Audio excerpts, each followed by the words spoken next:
and tonight you're going to hear of the path of the immortals. You're going to hear some amazing research that's going on, and I had it was a blessing to be able to spend time with both Chris and Tom at Tom's studio it was last week, I guess, and we cut some episodes for Skywatch TV, but we had a wonderful time of sharing, and the excitement when you've got three guys looking into ancient stuff and being directed, I believe, by the living God to parallel research to bring about the truth. I think it's pretty exciting, so it's a kind of a fun thing for me. I told Tom, and he's made the same statement, that we've done so much talk radio, but it's really exciting when we get to go on with you, Doug, because we get to have a time of basically checking our notes in real time and seeing how God is leading. The purpose of all this tonight, though, ladies and gentlemen, is to give you the root, help you to understand the root of evil, the nature of the cover-up. I believe this is a time that God declared that there's nothing that's hidden that hasn't been revealed. Chris Putnam's been doing a great job to remind the church, those who have been bought with the blood of Jesus, that we were brought into the realm by a supernatural act of God's divine intervention. And the large expression of modern Christendom is totally powerless. Meanwhile, the truth has been controlled by very evil people who want to control the history of the past in order to determine the future, and the future their way. So what a great opportunity is to have be on this show with you guys tonight, Doug. And Tom, nice talking to you. Chris, nice talking to you. And tonight we're going to be talking on the path of the immortals. And I guess the best thing to do, Tom, would be to start it out with your trip to Mount Graham Observatory in Arizona, because it's kind of, if you will, a pivotal point to the research that you gentlemen did when you were talking about all the different events that were taking place in concurrence or in relationship to the Vatican and disclosure and everything else. So go ahead, Tom, kick it off. Well, sure. Hey, and by the way, great to be on with all of you guys, Doug, Joe, Steve, Chris, my favorite people to hang out with and to do radio. It's just a blessing to get the opportunity to be able to be here. Chris would tell you, too, that, we just never did set out to write 3 books. And it's funny, when we wrote the first one, I said, okay, that's that. And then, we were compelled to write a second one, and we said, okay, good, that's that. And now we've been compelled to write a third one. And so I'm going to quit saying that's that, and we'll just let God take us wherever all of this is going. Another thing that the public out there doesn't know, Steve, you just came, to our studio in Missouri. We filmed what turned out to be 4 very dynamic programs that will be playing on network television, Skywatch TV. But it was amazing going through your research, and me and you both kind of looking at each other, smiling, knowing that we never talk to each other. The public would think that we do. When they see the work that, like, Chris and I have done, and then they see the work that you've done with your new book, Little Creatures, and things like that, they would think that we're on the phone all the time sharing information because we're writing about similar themes. And that's just not true. We don't ever know what the other one is doing. So it's been a really kind of an amazing thing, preternatural, just to sit back and watch how God has put all of us kind of on a common path. And you mentioned time locks when the show came on. He's opening these doors, and he's providing information right at the right time. He's not giving it to us too soon or too late, right at the right time when it is relevant. And that's how, in writing that first book, Petrus Romanus, the Final Pope is Here, which we're giving away with the new book, by the way, and we're also giving away the second one, Ex Vaticana, and a whole bunch of other stuff I can tell you about later. But when we wrote Petrus Romanus, and we predicted that Pope Benedict was going to step down 1 year in advance. You remember, we talked about that here on Hagman and Hagman before it ever happened, remember? I do. And then when the Pope did resign, right when we said that he was going to, the very month actually, as it turned out, people around the world wanted us in media. But here's what happened.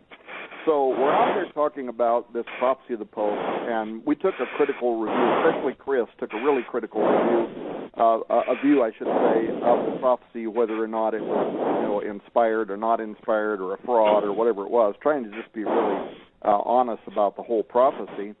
But when we were out there talking about it, people would call in, especially when it was talk shows where people could call in and ask questions, like Coast to Coast AM, and they were asking us, but what do you make of the Vatican being out there now talking about aliens? Why are the leading astronomers for the Vatican out there saying that they would baptize an alien and the alien is our brother? Where in the world are they suddenly coming from with all of that? And just so people know, it hasn't slowed down. In fact, it's ramped up. Brother Guy Consolmagno is now actually on an international tour, visiting universities all across the world, and right now inside the United States. And the name of the presentation that he's giving is, "Would you baptize an alien?" So they continue to push forward with this question. People wanted to know what we thought about it. Chris and I spent time talking about it, and we decided that, if we didn't want to come across as just a couple of evangelicals taking cheap shots at the Vatican's astronomers or being accused of taking them, taking them out of, the points that they were actually making out of context, that the only way we were going to be able to come up with an authoritative answer was we needed to go to the Catholic horse's mouth. We needed to go to Mount Graham. We needed to go to the top of that mountain where the Vatican has an advanced telescope and where they are part of the observatory research group that uses the three telescopes that are on the top of that mountain. And here's something that people need to know. We laugh about this as kind of tongue-in-cheek, but you don't just get in your car, drive to the top of Mount Graham, jump out and say, "We're here to see the aliens." First of all, it's fenced off, and signs on those fences in multiple languages talking about all the terrible things they're going to do to you if you try to climb over those fences to get to the top of Mount Graham. So, long story short, people can read that whole story in the book Exa Vaticana. But we negotiated this through the Arizona State University, and we went to the top of Mount Graham, where we met with the Vatican's Jesuit astronomer who was on duty that day at the VAT.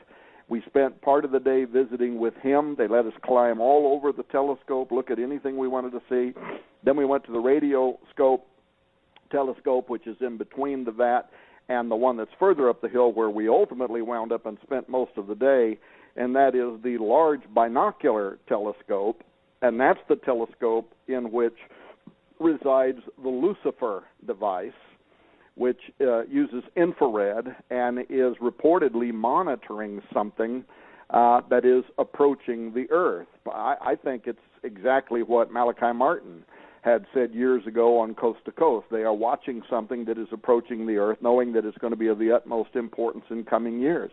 And so we wind up on Mount Graham. So how did we get to the path of the immortals? Well, we go to Mount Graham. We come down off Mount Graham, and we think we've got everything that we need. We finished up the book Exa Vaticana.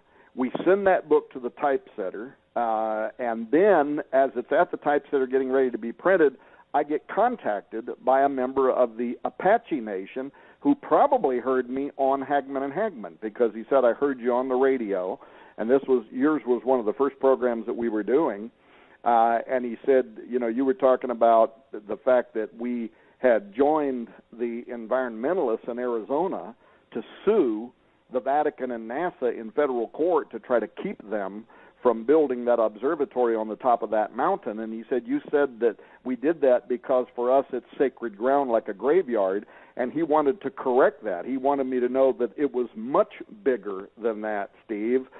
He wanted me to know that they sued them to keep them off that mountain because Mount Graham is one of the 4 holiest mountains in the world to all indigenous Americans, and it is because in their worldview, it is a stargate. It is a portal. It is a sacred mountainous location through which entities have entered into and exited from this world since the dawn of time. And I got to tell you, brother, when I found that out, talk about the conspiracy meter in my head going into the red zone, to sit back, I remember it just like knocked me over with a feather. I sit back and I said, oh my gosh, we may have completely missed why the Vatican and NASA were willing to fight in federal court.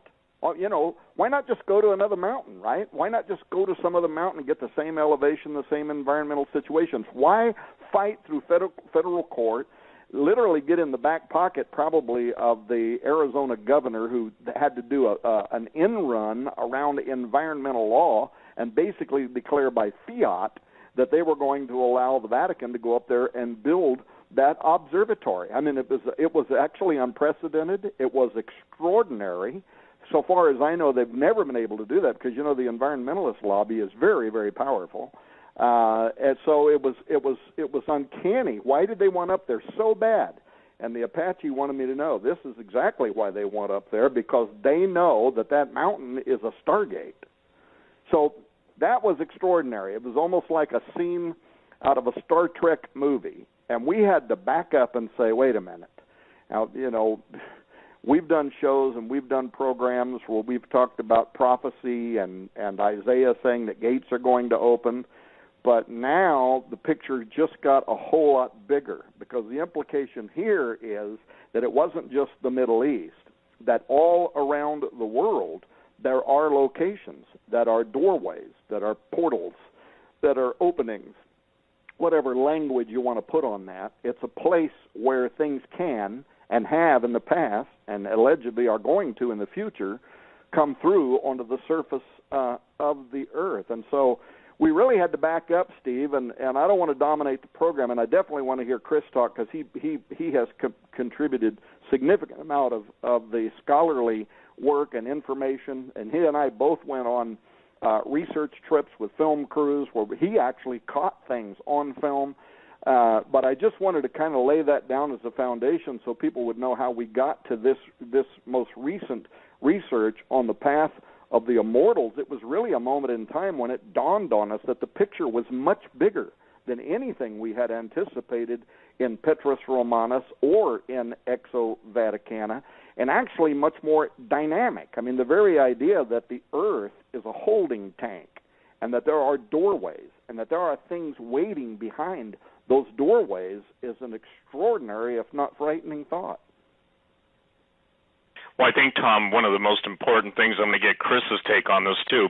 I think, Chris, I'm going to turn it right over to you right now, because the church is, the professing world of, let's say, evangelic Christians is totally unaware and totally not capable at this point of dealing with the implications of what's coming upon the earth, the gates of hell opening. So what's your take on this at this point? Because, again, you get a lot of flack.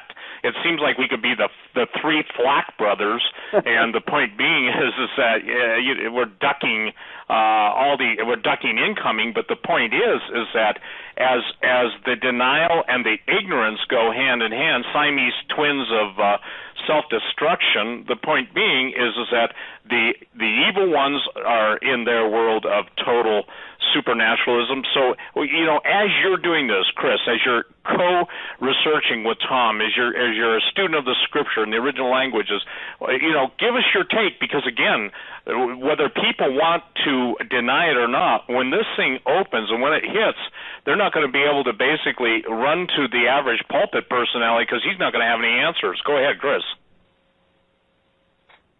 All right. Well, look, I'm not. Are you there yet, Chris? Hello? There you go. You hear me? Yes, sir. Go ahead, sir. Oh. Hey, Doug, Joe, Steve, and Tom, it's great to be on. Does everybody hear me? Well, yeah. You must not have heard the introduction. Why don't you? I did. I heard you. Okay. So then, will you answer for the air? I don't know if we're cutting out because there's a whatever. The church, the evangelical world is not prepared to deal with the supernatural evil that Jesus warned us about when the gates of hell would open. So as someone who's writing about the supernatural and how it's happening, as you've been researching with Tom and just reiterating and basically traveling around, what is your take at this point? And Tom just laid it out, that the gates of hell are opening, that the portals, stargates, the dimensional doorways are all active throughout the world, or coming active. So your take. Absolutely. It seems like as the world out there, the secular, non-believing world, so-called, is awakening to the reality of these things, and we see, competing shows about supernatural things, ghost hunting, UFOs, all over the television. So the secular world's waking up. A lot of the church has been lured kind of into a sleep where they're not paying attention and sort of just brushing all these things aside. And that's the thing we're trying to do, is wake up the church to see that these things are really happening, and that the increase in the interest in the supernatural and all the recent events that we're seeing reported are indicative that the hour is late and time is short. This time that people have been expecting for the last 2,000 years is coming upon us quicker than many might think. Well, and I think that, Tom, as just to bring you up to date, I was in the TV studio today with Tim and Alberino, who got back from Peru and Bolivia, and Vinny, our cameraman. We were doing some editing, which should be up, Lord willing, at least a 3 or 4 minute trailer that is so exciting. But you know what's a fascinating thing, Tom, Chris, Doug, and Joe, is that when they were in Bolivia at some of the most well-known sites of ancient portals, now they are encountering armed guards, roped off areas, and monuments, if you will, megaliths being moved from one location to another to hide the difference between pre-flood architecture, let's just call it the architecture of the giants, and post-flood architecture. And what's really fascinating is when Bolivia's armament around the what they call their sacred sites, it's ticked up beyond anything even the locals who provide tourist places to eat and sleep, like hotels and stuff, they're amazed at the activity that's going on. So it seems like the governments of the world are getting really agitated, and it seems like whether it's Native Americans talking about their portals opening, or the South Americans, or the Asians, or the Romanians, wherever you're going now, people who live in areas that were designated as energy, if you will, call them vortexes, call them doors, call them whatever, the thing that's happening is that they're like a bunch of different lights turning on across the globe, and what's going to come through those is not going to be nice. Tom, do you want to direct your thoughts to that? Yeah, absolutely. Well, by the way, I was on earlier today with our mutual friend Sheila Zielinski, and she was telling me that she had just concluded a fascinating program that she did with Timothy Alberino. And as I understand it, you guys also did something on Hagman and Hagman, I think. And so I'm a little bit jealous. I want to get Timothy in our studio at Skywatch Television so we can do some programs on that, but I'll wait until you give me the cue for the perfect time.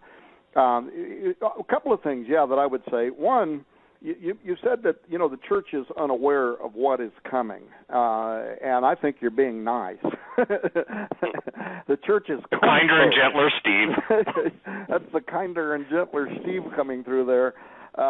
Look, I think, and I've been saying this over and over on television, I think this whole idea of the earth being dynamic, being the receptacle of intelligent and powerful beings that are inside of it. People drive to Walmart in their car, and they're not even thinking about the fact they're driving over a shell that, according to the earth, holds very powerful beings that are beneath it, but also the fact that this is a part of end times biblical prophecy. And I think it's the most overlooked aspect. Look, if you listen to all of the prophecy shows right now, the stuff they're talking about is real and it is important. We're talking about, the Islamic nation. We're talking about Israel being a cauldron. We're talking about the growing persecution of Christians around the world. We're talking about the fact that there are those that want to build the third temple, that the red heifer's been found, and so on. So all of that is really important. But how many leaders in prophecy circles do you have out there right now that are saying, and one other thing, folks, the Bible says that the gates of the earth are getting ready to open, and out of it are going to flood upon the surface of the earth very terrible things. You better know who you are in God.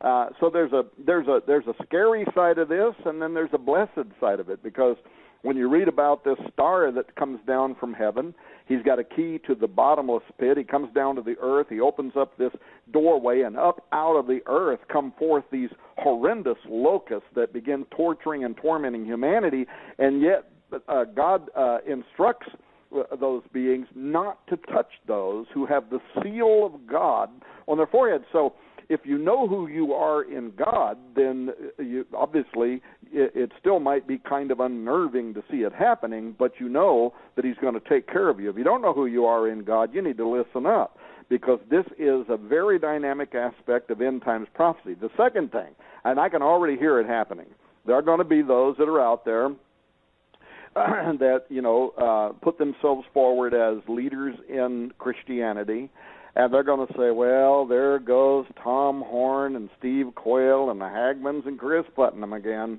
blah, blah, blah. There's nothing to it. It's never going to happen. It's not even biblical. They're using resources to talk. But the Native American Indians, who cares what the Native American Indians believe?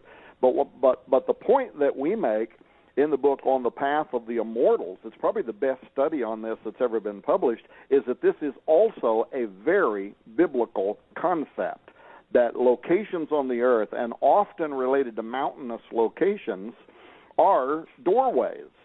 You could literally go down the list and talk about Moses having to go up to the top of Sinai there to meet with God.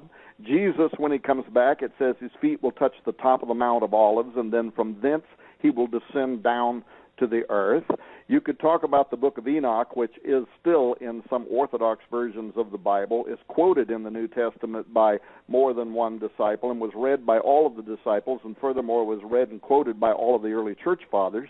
But be that what it is, you can take the book of Enoch, and it talks about 200 powerful angels. What does it say? They come down onto the top of Mount Hermon, and that's the gateway through which they come through Hermon down to the Valley of the Plains, and there they begin their illegal activity of manipulating the genetics of animals and humans.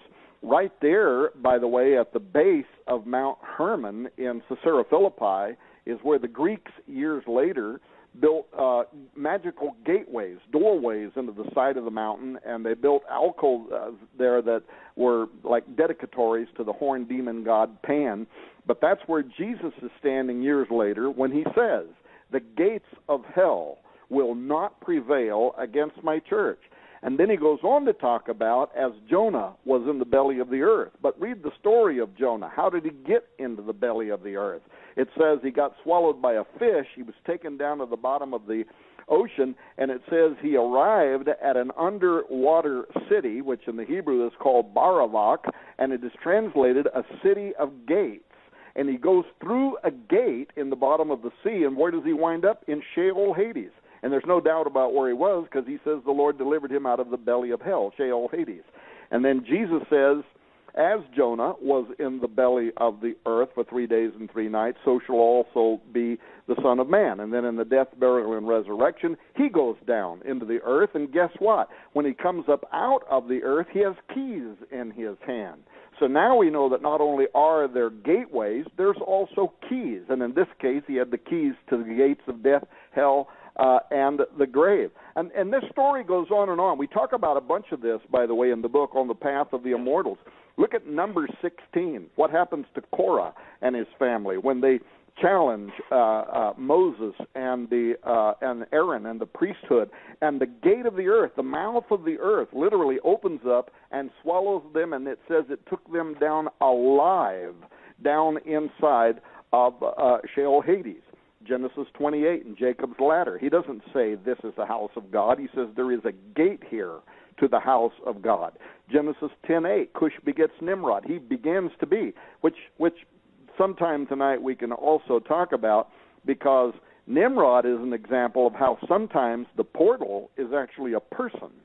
They begin to become something that allows something to come through them into this reality. But then the very next chapter, he builds the Tower of Babel. And once again, the Sumerians call this Edamananki, the gate to God. And Chris did word studies on this from the Hebrew and showed that in the Hebrew Old Testament, it also means, literally, the gate to God, the gate to the house of God.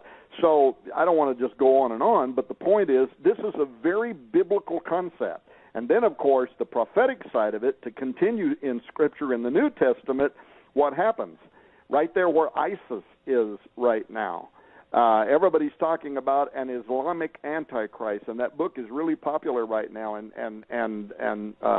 good for Joel Rosenberg for bringing the ideas around that to the public mind so a lot of people can kind of know where the Islamic nation is coming from. But what nobody is talking about is right where their territory is right now is the Euphrates River area. And what does the book of Revelation say? Revelation 9, when all this stuff starts hitting the fan, it says powerful angels come up out of the Euphrates River. They're behind these mystical doorways, gateways. The Islamic people say, the Sunni and the Shia, the Shia believe that the Mahdi is already here and he's hiding behind a mystical gateway in that region, and that when the time is right, the gate's going to open and he's going to come up out of the earth once again. Revelation, the doors of the earth are open and very dynamic things start happening. So again, I'm dominating the conversation. I'm sorry, I kind of get excited.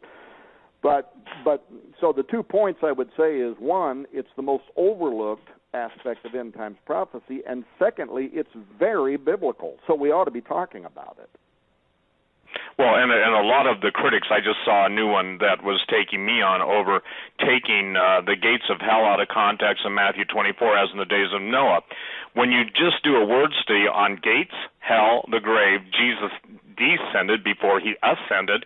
When he says he gives us the keys to the kingdom, I think that most people, see, here's the thing, Tom, and you know this, Doug and Joe and Chris, that I've tried to reiterate so many times over 25 years. Jesus' words are so multidimensional and so succinctly simple, yet so wonderfully complex. That's not an oxymoron. Yet we don't believe the words of Jesus. See, here's the bottom line. I love what the followers of Jesus were in the beginning. They were called the followers of Jesus, followers of his way, before they were called Christians at Antioch, right, Chris? Mm-hmm. Oh, yeah, that's right. So now let's talk about the word study you've done on geese, because I'll tell you this: if now I got to be kinder and gentler tonight. If someone who has no clue of original language challenges somebody like you that has studies it for so long and it is what it is, just as Tom brought up, tell us about the gates, because the point being is that you got 90% of the people out there that don't believe we know what we're talking about, and they're soon to be consumed and destroyed unless the grace of God covers them. Go ahead, Chris. What about the gates? Well, sure. Well, thanks a lot, Steve. Throughout the Bible, you see all kinds of language about the gates of heaven and things of that nature. The gate is it's a really strong symbol in biblical languages, like the gates of the city, things like that nature. But then you have really gates that sound like things like what we're talking about. We're talking about things like wormholes and interdimensional type of travel. Jacob's dream, some people would call it Jacob's ladder or Jacob's staircase. He sees angels ascending and descending, and many people think that these were the divine council, the representative of the angels who were over the other nations as Jacob was traveling. There's all kinds of different interpretations within Judaism, but this idea of a portal, of this ladder between heaven and earth, between dimensions, is absolutely a biblical idea. And it's also, what was going on when Nimrod was attempting to build the Tower of Babel.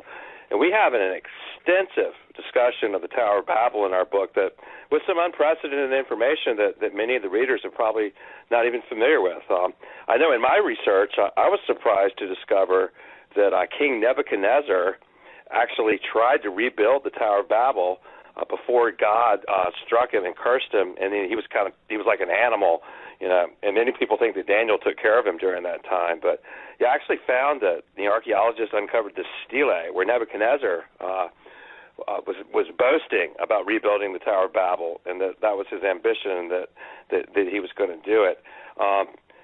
But another thing the thing that we discovered is we don't really believe that tower, was something that was going to be high enough in that its altitude, would actually allow people to contact the heavens, because, we have buildings that reach as high as into the sky today that would probably make that pale in comparison. So that really wasn't, the ambition. It was a portal. It was to make something that was like a gate that would reach into the heavenly realms, and God absolutely did not want to allow it. Now today, we see multiple types of technology competing to do this sort of thing, and I know that we've talked extensively about what's going on out at CERN and places like that, and we believe that there really could be an effort to undo the Tower of Babel, and I think we're seeing that, just in culture at large, in that everyone's becoming as one increasingly. Everyone speaks the same language, and we're all connected on the internet. It's really hard to say that, what God cursed at Babel has largely been undone, and I think that also points to the lateness of the hour. And how much further will God allow it to go before He intervenes? I just can't see going much further. We have, all kinds of bizarre genetic experiments going on. The Chinese are openly boasting now about, their abilities to edit the embryo. So, pretty soon we're going to have designer children coming along the line if the Lord tarries. I suspect He won't tarry much longer with just the level of the violation of His created order that we're seeing. It's just getting to the point where His offense, it's just so offensive and blasphemous to God what we're doing to creation that it's hard to imagine it going much further, Steve. It really is. And hey, Tom.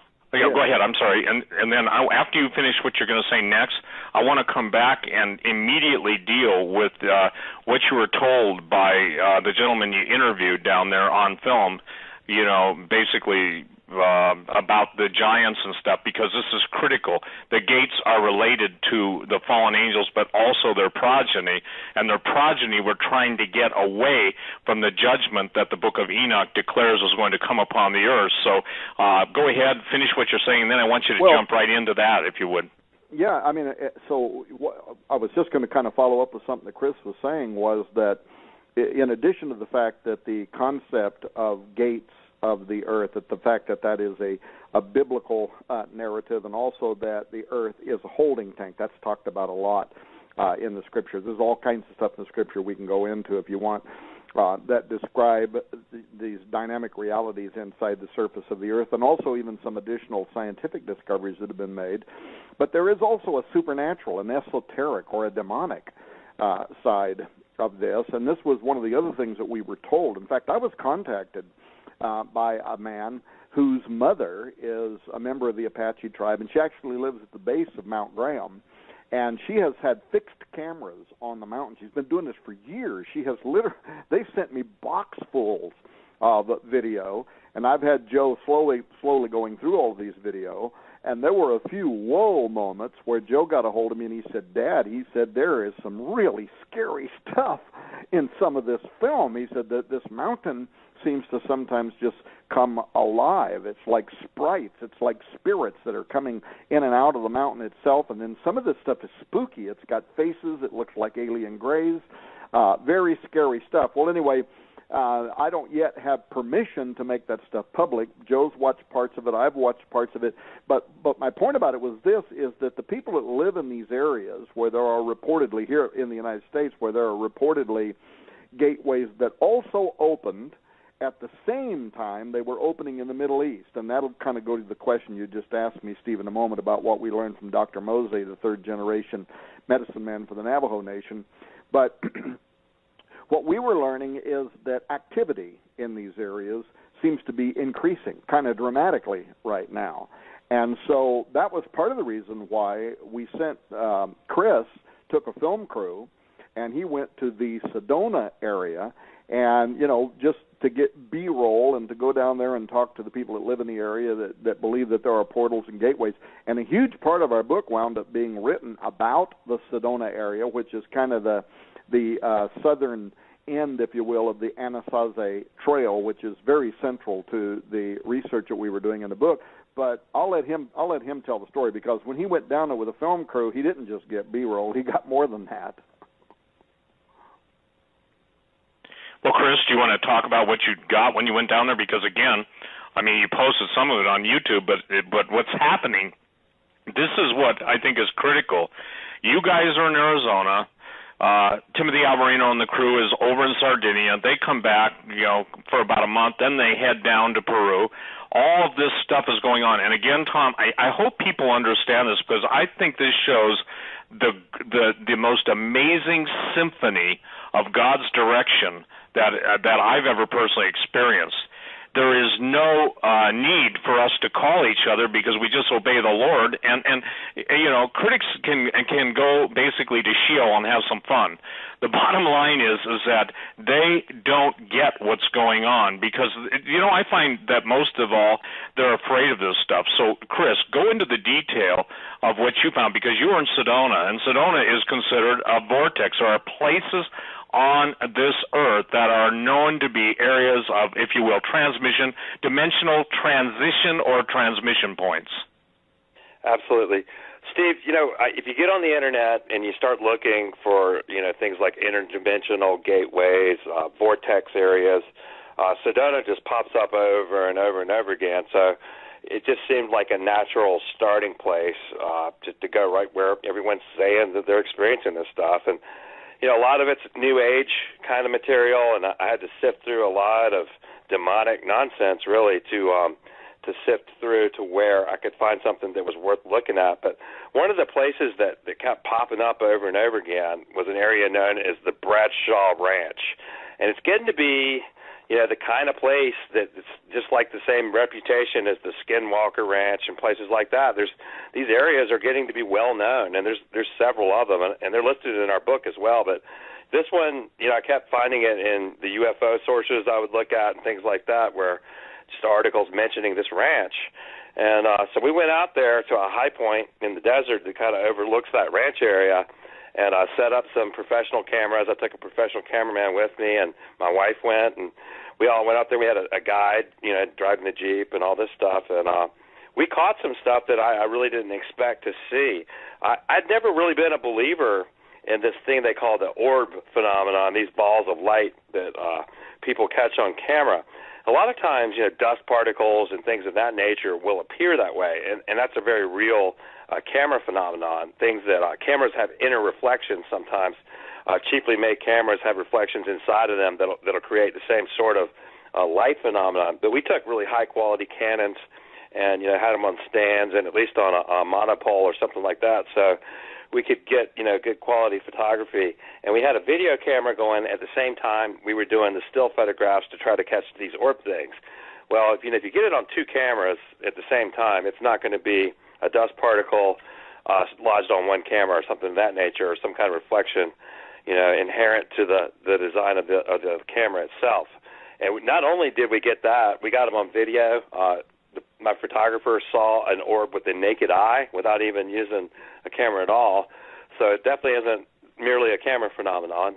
And, we got a bunch of those things. And we got one moving in a really fast motion, and it seems to change direction in an evasive way and go the other way, and then just dematerializes and vanishes.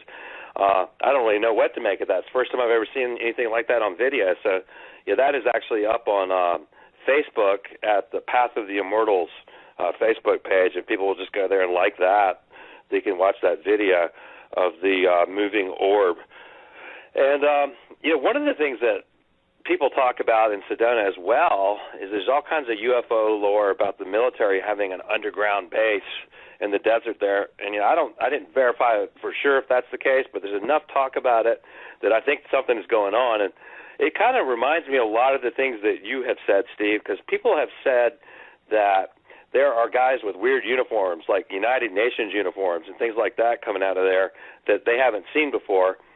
And there's something even going on with some people believe that aliens are actually in contact with this government base. And so there are plenty of books where people are claiming that aliens are interacting with the government and this base out in Sedona. Now, I didn't get any firsthand knowledge of any of that, but I had read about it before I went there. And we weren't expecting this, but I was out taking a photograph with my photographer one night, and my wife was just out shooting shots, seeing if she could see orbs or anything like that in the photographs. And we captured a massive V-shaped UFO way up in the distance in the sky by accident. We didn't even see this thing until we got home and were reviewing our photographs, and there it was, way in the distance in the sky. But that's on the Internet as well, and I don't know what that is. I've had 3 different experts that examine it, and I've got a range of opinions. Some, like Richard Shaw, who does Marzulli's stuff, thinks that it could be like a bunch of different craft flying in a V formation. But other no, people, Chris. Yeah. Let me interrupt you. Those things are being seen by too many people. If you TR3 as in Tango Romeo 3, R as in Romeo Bravo. I mean the amount of information. I'm just correcting you because I don't care what so and so thinks, and I don't mean this to sound arrogant, but the TR3 and the TR4, those are some of our most sophisticated stuff. The reason that people see the triangle and all of a sudden they see a ball, and then that thing, the triangle morphs into a ball, a giant orb, and then it disappears. Right. Well, the bottom line is we have the technology and have had the technology to jump space. So, it's not a bunch of things. Now, personally, there's so much stuff on the Internet that you can see, but it's fascinating that when you're dealing with the triangular shape, and the government does have a secret base there. I sent to Tom, you remember this, I believe you have it, Native American Sacred Sites and the Department of the Defense. Do you remember when I sent that to you? Yeah, well, you reminded me of it, and I haven't read it yet.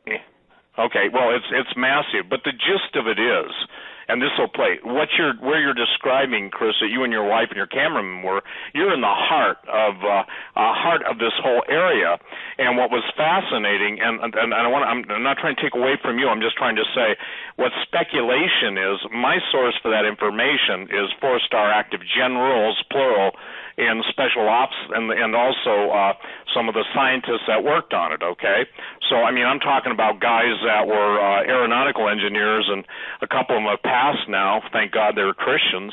But the point being is that, the speculation, take it away. But what's fascinating, and I will make this statement, almost every single military underground site, as well as above ground site, is always built or always contained by the military in order to, they'll put it as a testing ground, or they'll do anything. In essence, they don't want the public in these areas for the very reason that you and your wife and your cameraman saw these things, and people are seeing it all over. So anyway, I just wanted to straighten that out. Go ahead, sir. Absolutely. And it's really odd that the government bought this Bradshaw Ranch area. A lot of people might not know, but there's a famous Hollywood stuntman named Bob Bradshaw that had this ranch area, and they even had a western town that they used in a lot of the old western movies. So it actually has a rich history. It's in a lot of commercials, a lot of old movies. Even Elvis made a movie at this ranch. So it's a kind of a famous area. But then the government bought it out. Ostensibly, really, for the Forest Service, so they were going to make it part of the public park system. That's what they said when they bought it. But guess what? It's still got chains around it and a fence saying, do not enter, or you're going to be shot. So why is the Forestry Service acquiring land in the Arizona desert and then closing it off to the public where you're not supposed to go on there anymore? And then at the same time, the UFO community and everybody else is talking about that there's an interdimensional portal there and that all kinds of entities are coming through. And people are seeing all kinds of entities there in Sedona, Arizona coming through. Some people have even reported seeing dinosaurs. Now, I don't really know what to make of that story, but that is one of the stories that's come through that very area where we were. Now, I didn't see anything like that, but we did catch a lot of those orbs, and we caught a huge UFO on camera. So that's just verified to me because I have it on film, and it will be available through Skywatch TV, and the photographs are absolutely published in the book as well. Well, Tom, go ahead now if you would, because, again, time goes so fast, you guys, when we're on the radio together. So I want to the reason I want to get into this immediately is because for years, modern anthropology, modern archaeology denied that cannibalism existed in the Southwest. Obviously, they found out differently, but as you were being how should I say this, informed by the third generation gentleman, what's his last name? Mose, M-O-S-E. Yeah. Okay, Mose, I mean, it was paralleling the same stuff that was out there. What I'm saying is it's like two railroad tracks going into the horizon, where the horizon becomes, just at a vanishing point, but now, on the horizon, and then as you get closer to the horizon, when you see a fixed object, that object's coming to focus. You're on the, one side or the other. You're on the right track, I'm on the left track, we're both on the railroad track. Chris is the tie between the tracks, so what we're doing is we're headed into what used to be the unknown. But what's fascinating to me, and this is critical, there is, and I got into it with a gentleman on my email, there is no antiquity that records giants that were not cannibals that I have found. The only exception was one that was in the British Isles that was supposedly a friendly giant, and that's more in a limerick realm than it is in the real realm. So the point being is that will you take us to what Dr. Mose said, because I think it's important. Absolutely, because the history of what happened here in the United States of America, from the area where Chris went, the whole Sedona area to Mount Graham, central to the Apache, the Hopi, the Navajo, all the way up to the ancient Anasazi. The story is that these guys came and they were absolutely cannibalistic. So if you go down where Chris was, he went to Mount Graham again, then he went over to Sedona. He was covering that whole side of the U.S. while I was up in the Four Corners area.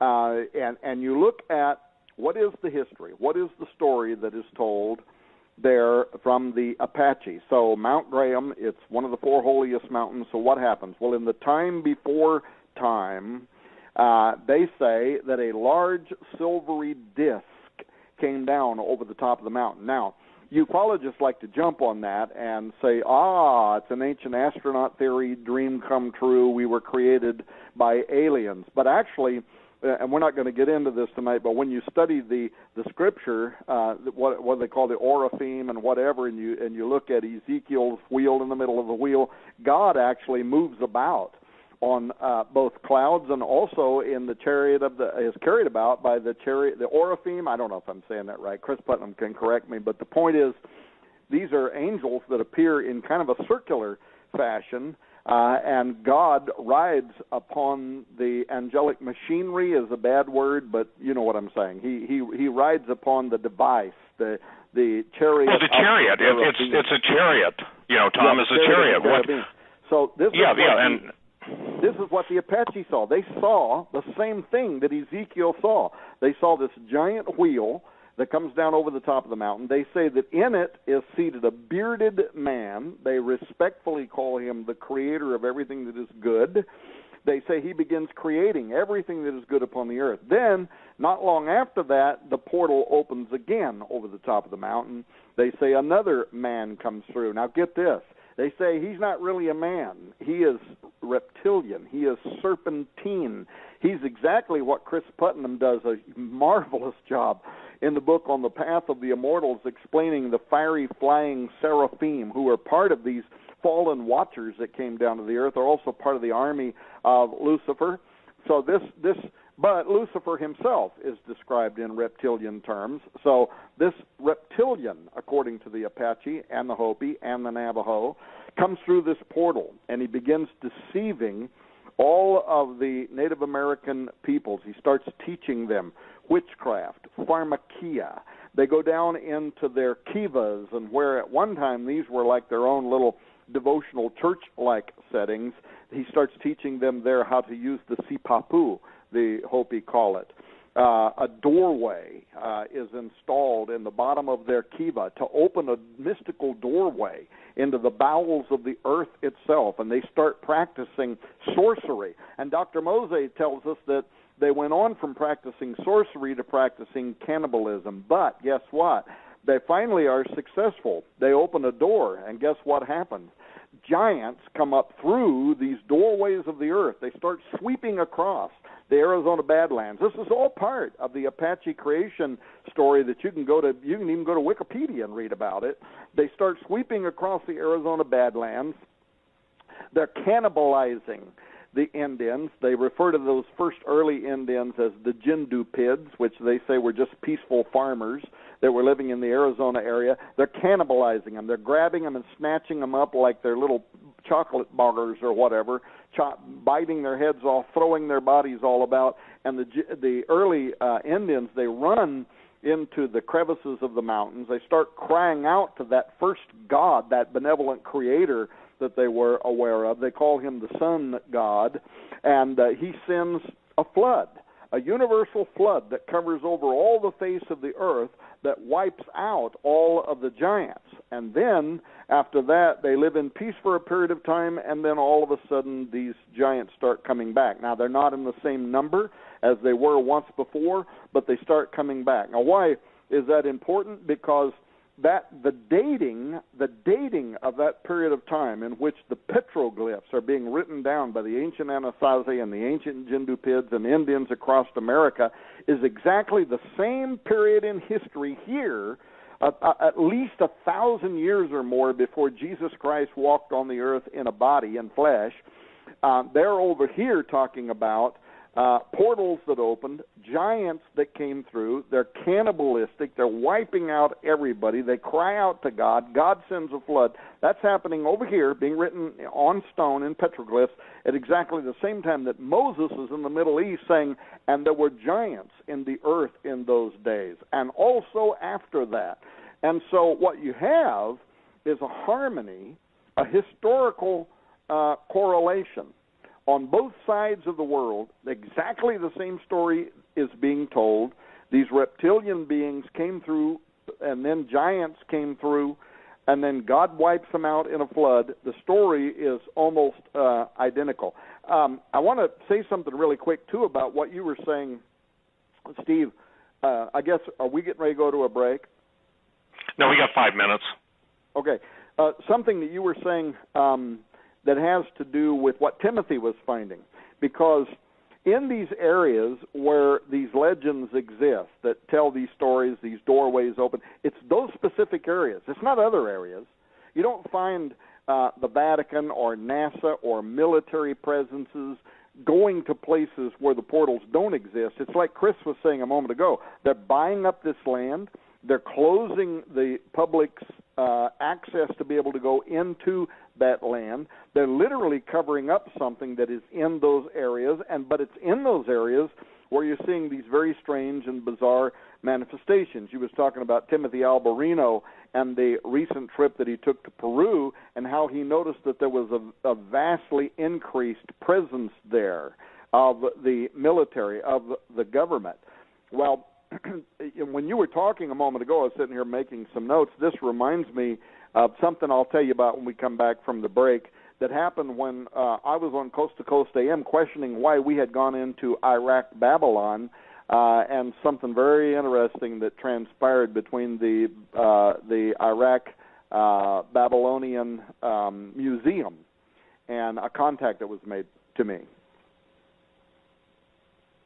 I think. Excuse me. I think the point that's going to grab everybody is that we're. How do I say this? We've been led to believe so many wrong things about history. For instance, you just talked about the lizard-like creatures, the serpentine creatures.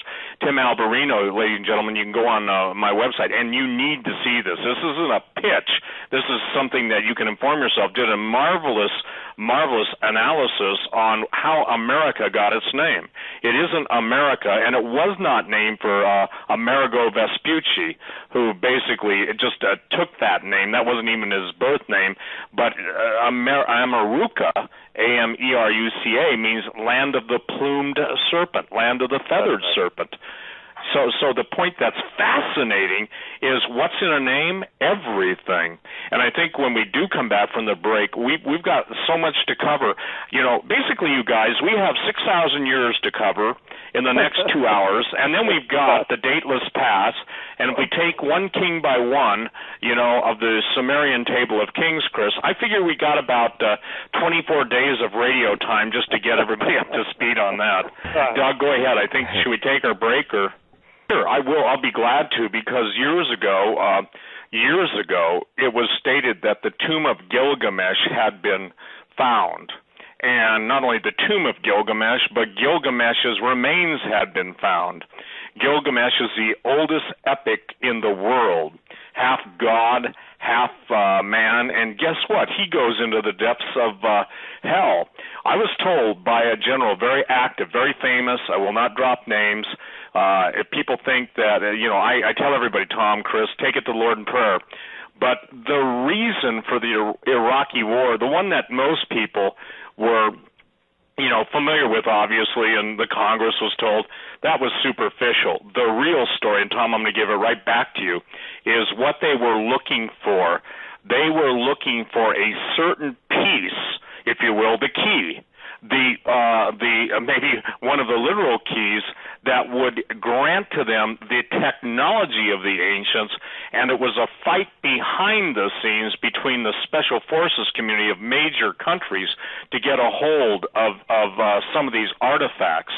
Now, that sounds like something out of Hollywood, but remember this, Hollywood gets its cues from the intelligence community, and the reason they leak this information into the mainstream via science fiction is to pre-program you to the point where you dismiss it as just, quote, fiction, but then it's deep in your subconscious when they're ready to release the truth, they trigger and I don't understand all of the mind control techniques, but consider it a reserve data drop of information that they bring forth at the appropriate time and know how to activate the belief section of your brain.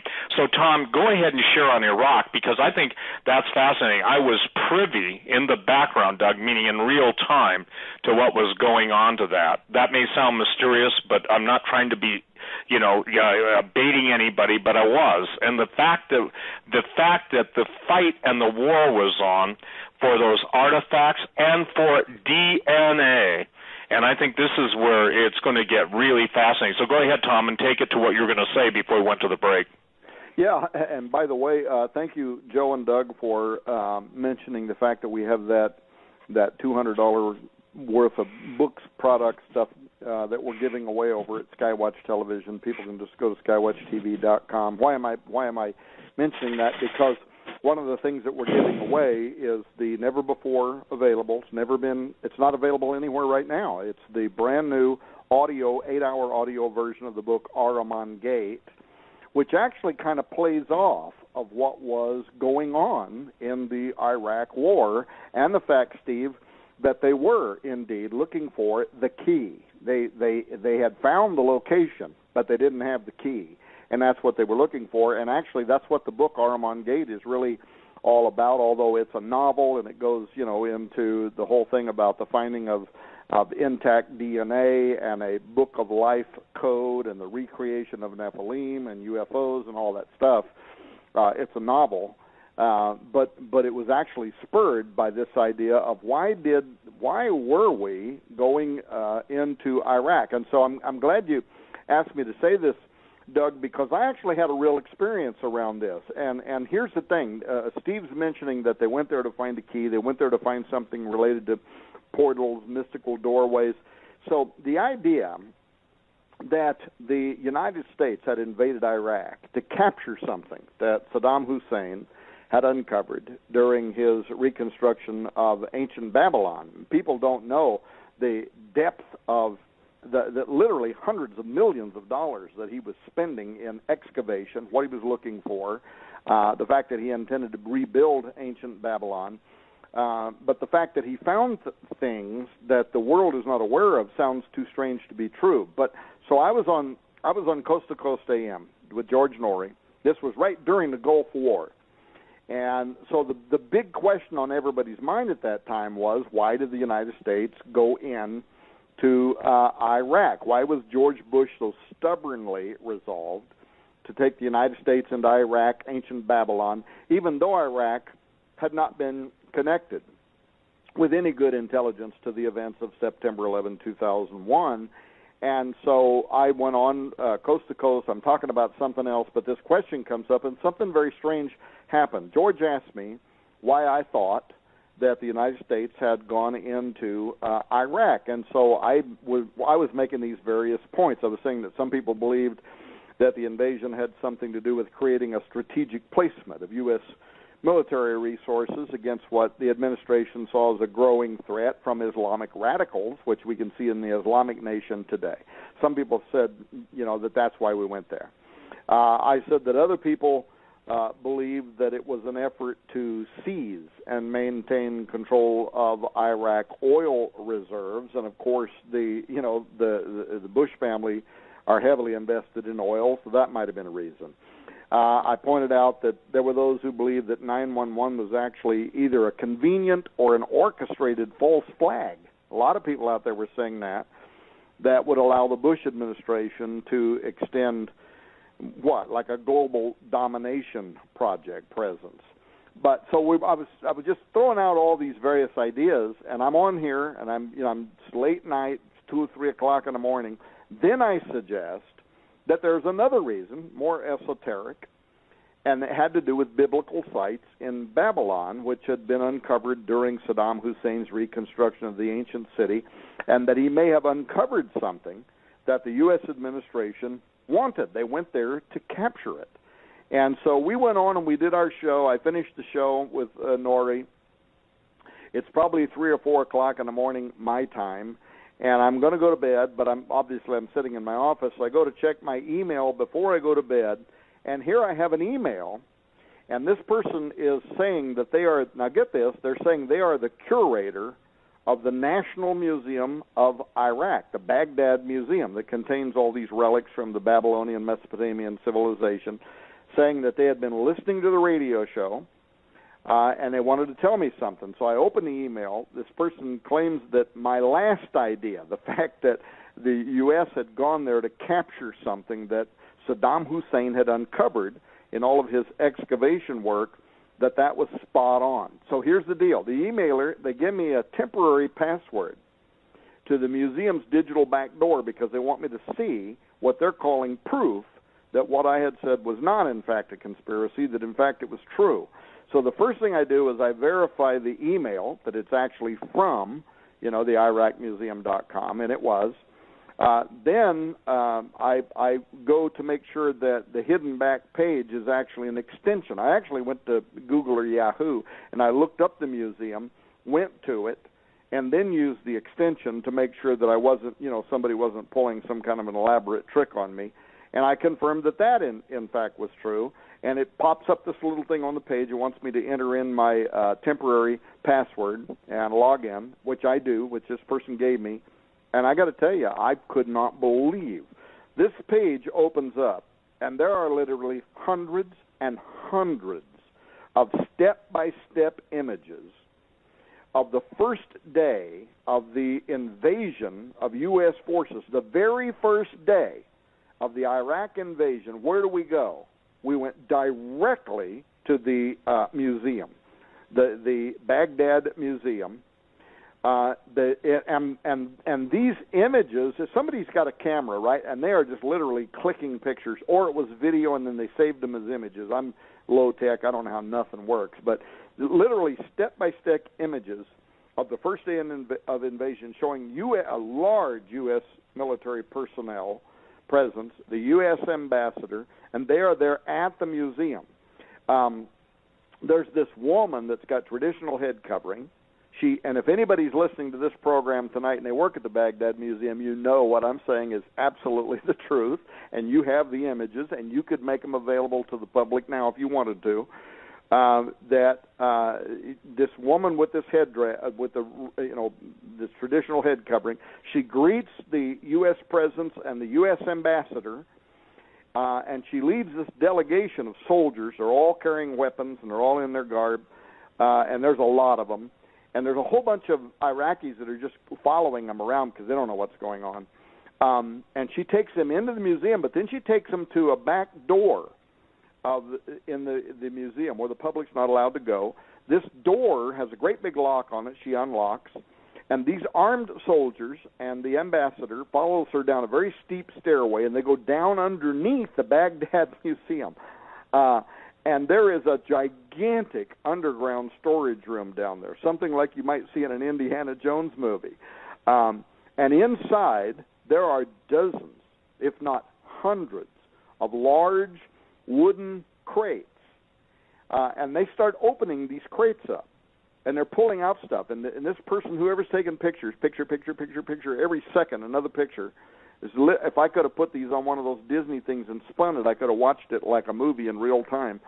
Man, they start pulling out superb gold and silver artifacts, stuff that the world assumedly has never seen.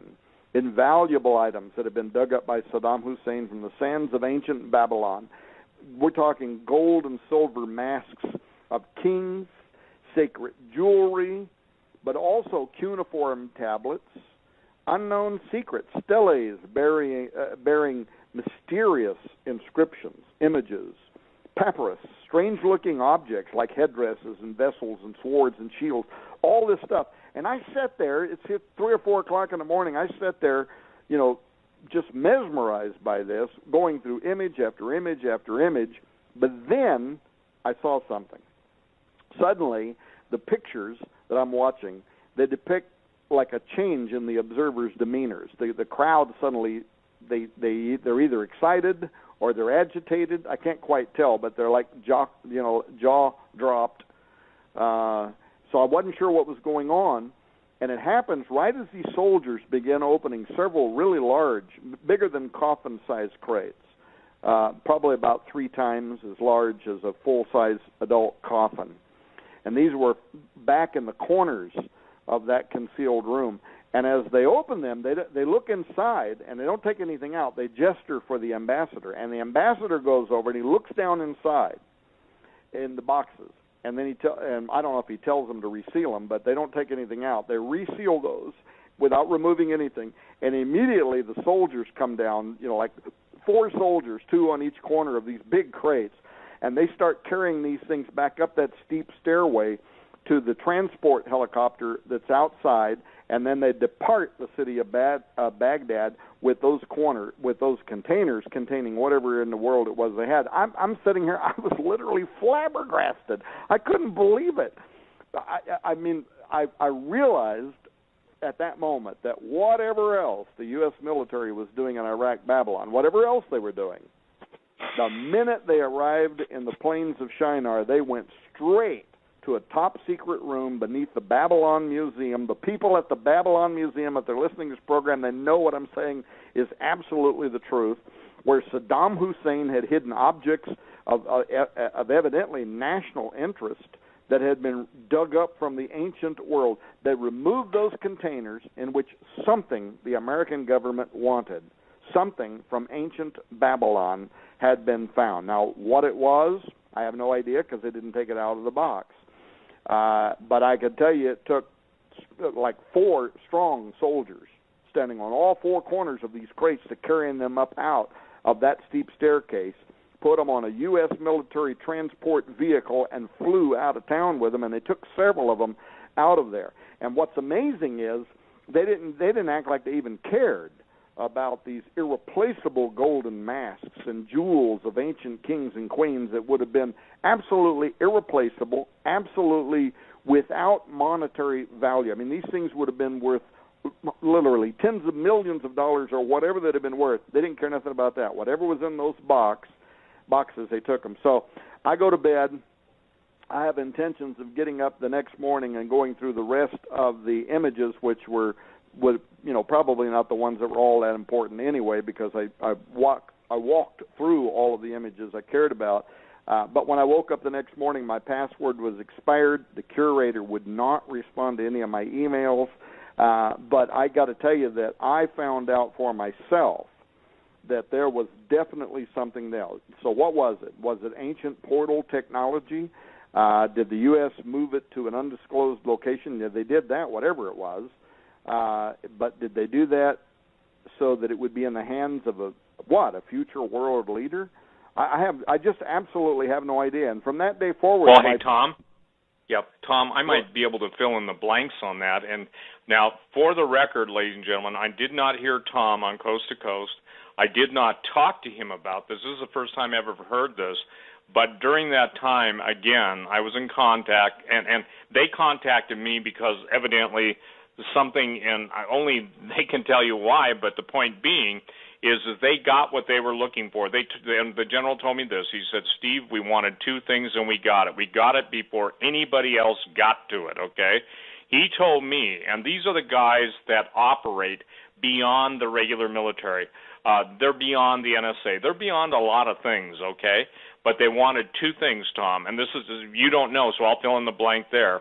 According to active duty 4-star The point is they got the DNA that they're looking for, but they also got the control mechanism and the power source to basically activate what most people have come to know as the Tower of Babel. God destroyed it, obviously, but the point is by confounding their language. But that which Saddam Hussein had was the primary reason that we went into Iraq.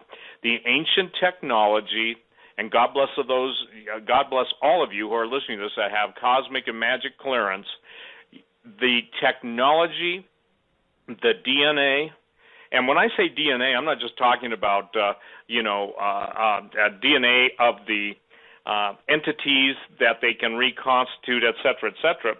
I'm talking about the formulas that you've referred to so many times in quoting the passage in concerning Nimrod, that he began to become a Gibborim. So I can only tell you, Tom, according to the sources I had, and they contacted me, and again, I want to share something real quick, and I'll turn it right back.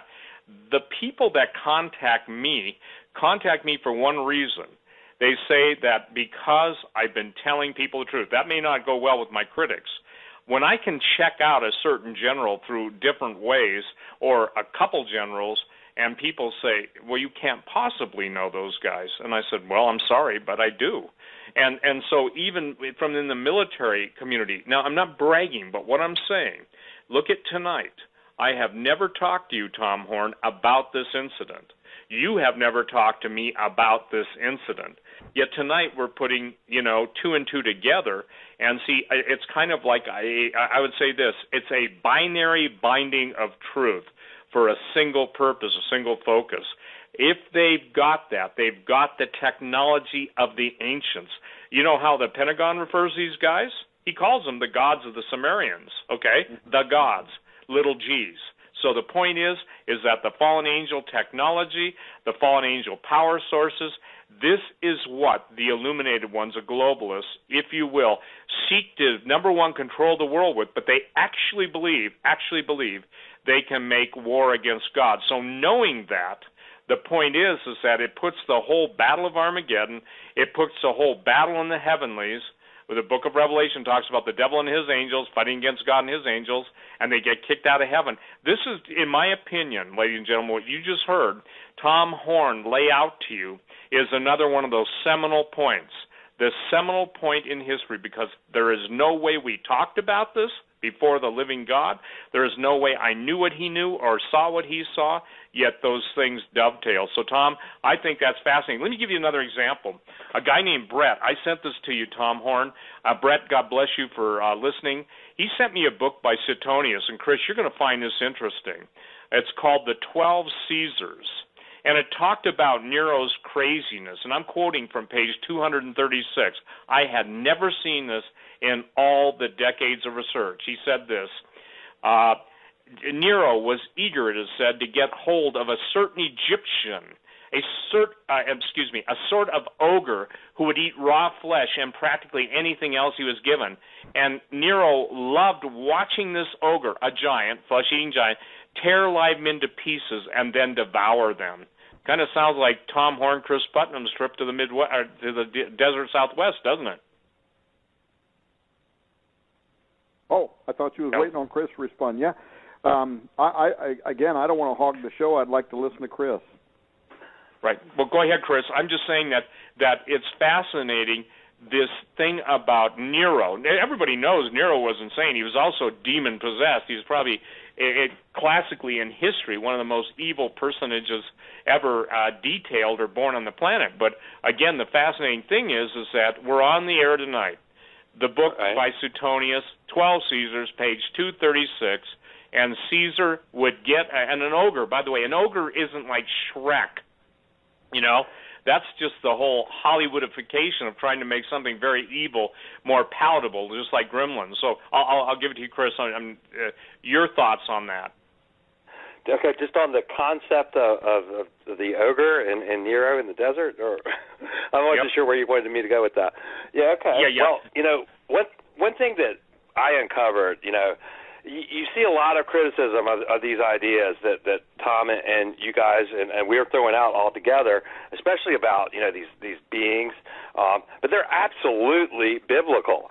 When you look in these chapters in Isaiah that are about the day of the Lord and the sorts of things that are going to go on, in the original languages, it's not even controversial that it's talking about, if you look in the Septuagint version of the Bible, it very clearly says that giants are coming to execute my wrath. Now, I don't think that a Jew living 100 years before the birth of Jesus would have even thought that was controversial. They just kind of accepted that sort of thing.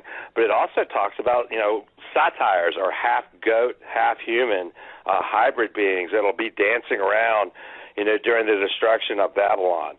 But this is really very clearly pointing to the day of the Lord, to the end times, not an event that's ever happened before in history.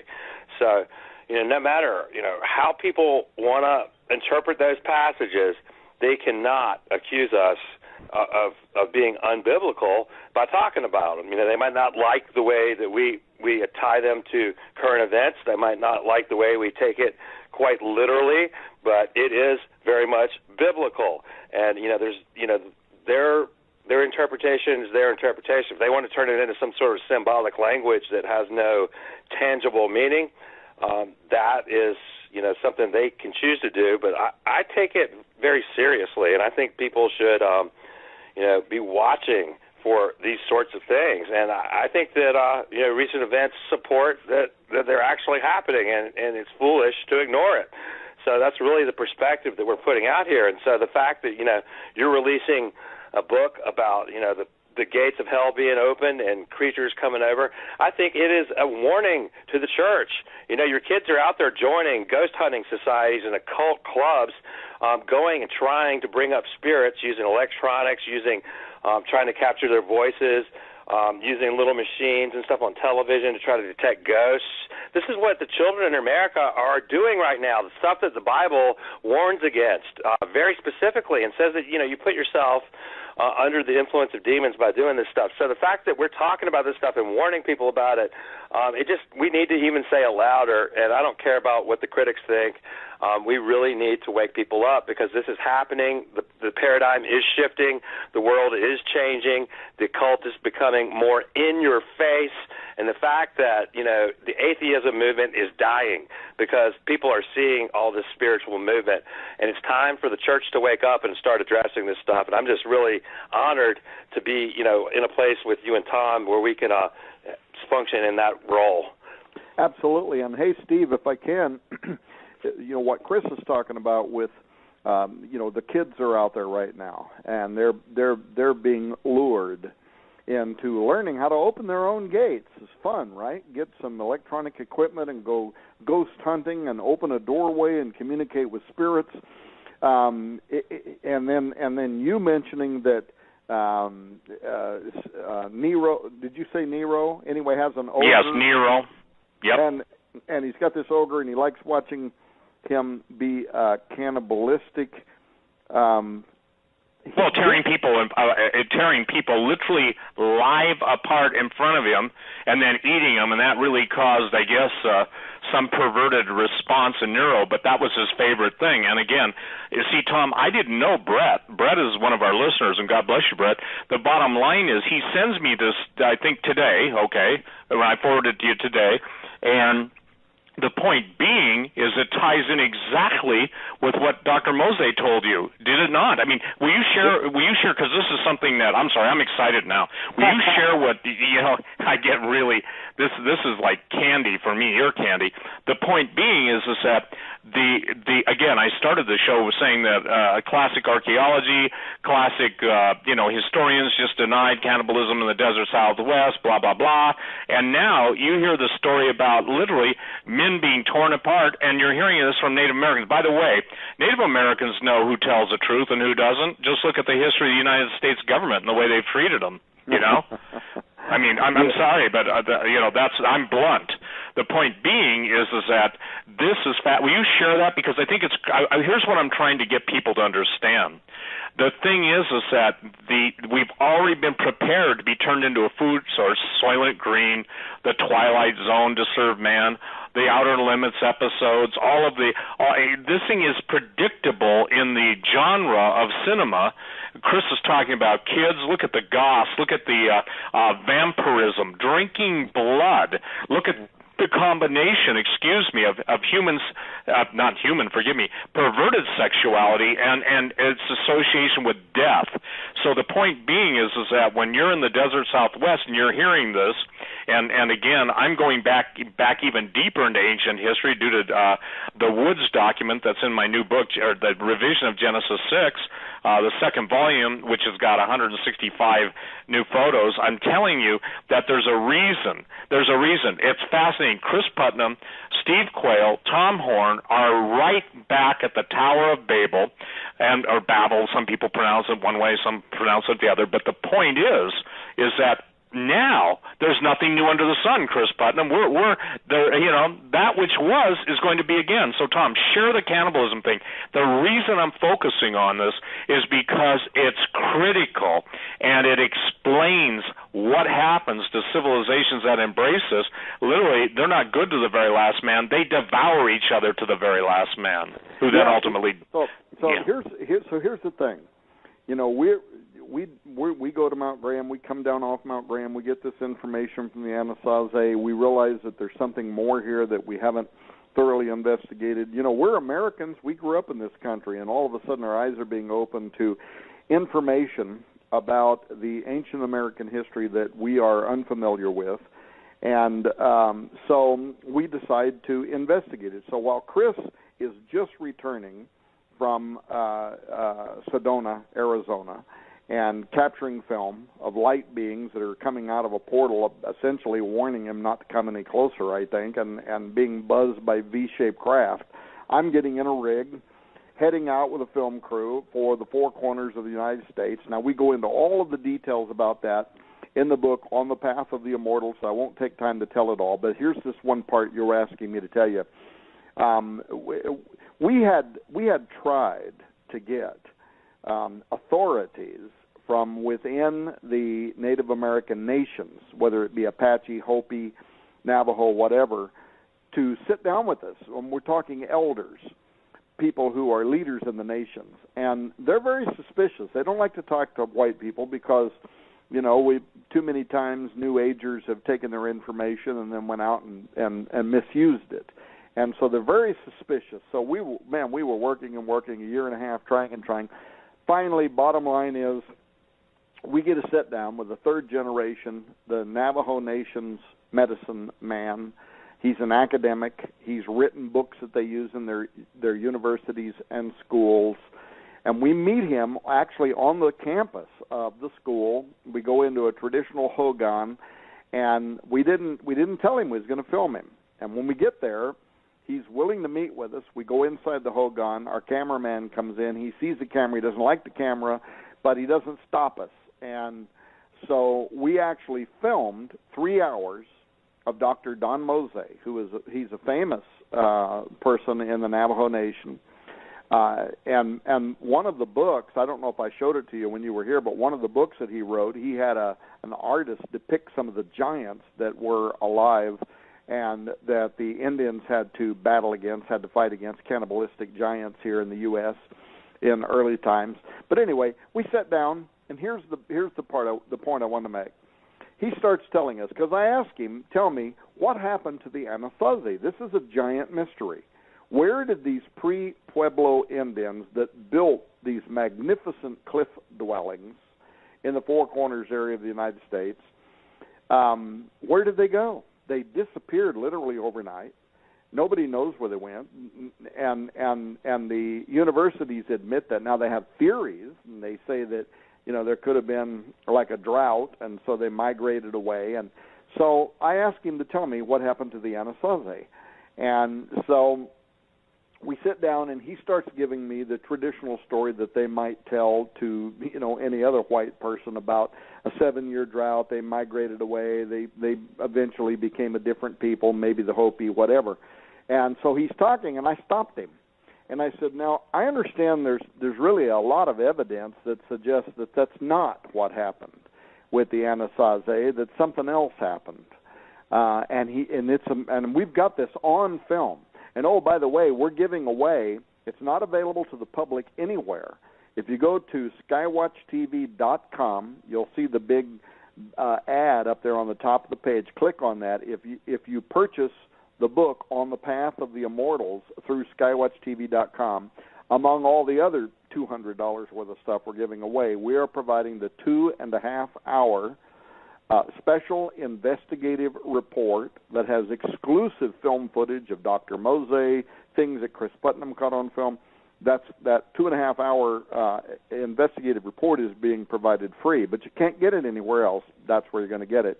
But anyway, so I asked him what happened to the Anasazi. He says, he starts telling the story, and when I question it, he stops. And this is the part, Steve, that got me. He looks right into the camera, and people will see this, and he says, and he smiles actually, and he says, "Well, I shouldn't tell you this, but," and I have no idea why this man went off record and told this story, but for the next hour, he tells us a different story. He says, "If you would have asked my great-grandfather, who was also a Navajo Nation medicine man, here's the story that he would have told." And brother, he starts describing a moment in early American history where a portal opens in the Four Corners area of the United States of America, and a reptilian, a deceiver, comes through the portal. Same story, almost identical to what the Apache talk about, and he starts deceiving the people. He starts teaching them sorcery, magical incantations. They go inside their kivas. They start practicing pharmakia. They open doorways. Giants come through and start cannibalizing, eating the people, teaching the people who are with them. They get like, here's the crazy part of this, Steve, they get like some of the Anasazi that are willing to be their guides, right, because they're trying to survive, to help them track down where other Anasazi are so they can eat them. They become cannibalistic. Now, here's something I want to tell you. This investigation continues right up until this very moment. I haven't stopped. Allie Anderson, who's a private investigator that works for me full-time, came on staff this last year, and I told her I want to know the deepest parts. I don't want to stop just because a book's written. I want to know the deepest parts of this storyline. She just yesterday gave me a 50-page report that is, it's just absolutely unbelievable. It is literally evidence at the university level here in the United States of Nephilim, probably human breeding, if you will, or raping Anasazi and the offspring. Now listen, this 50-page report is based on archaeological digs that universities here in the United States conducted under the Crow Canyon Archaeological Center of excavations in southwestern Colorado. Some of this information is actually available online. You could read it online. If you read it, here's what you'll find. You'll find out that they found, in their excavations, they found locations where the Anasazi were literally ripped to shreds. Now, I'm not talking about somebody got killed, beaten in the head with a hammer, and burned in a fire and ate. I mean literally the flesh and bone is ripped to shreds, as if they had been torn apart, Steve, like this ogre you was talking about a moment ago. This is in the Crow Canyon Archaeological Center excavation, southwestern Colorado, university-level excavations that were done here in the U.S.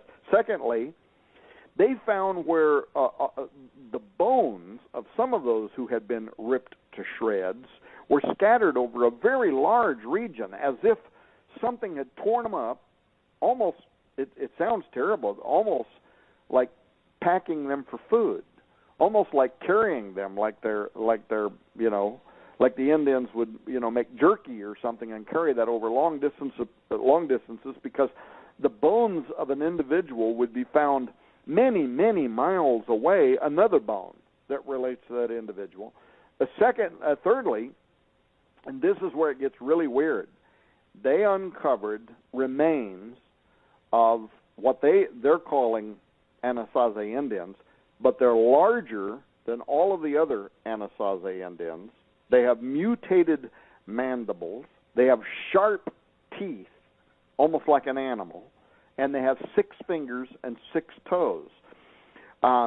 And immediately when I'm reading this report that again is done at the university level here in the U.S., having to do with excavations among the Anasazi, I'm looking at this and I'm thinking, this sounds so much like the Middle East. These women were literally raped by the Nephilim, if you will. They gave birth to Gibborim. This is the story it tells in the Middle East, but now we're talking about here in the United States. And these date to exactly the same period in time that the Old Testament Bible tells us this was happening over there.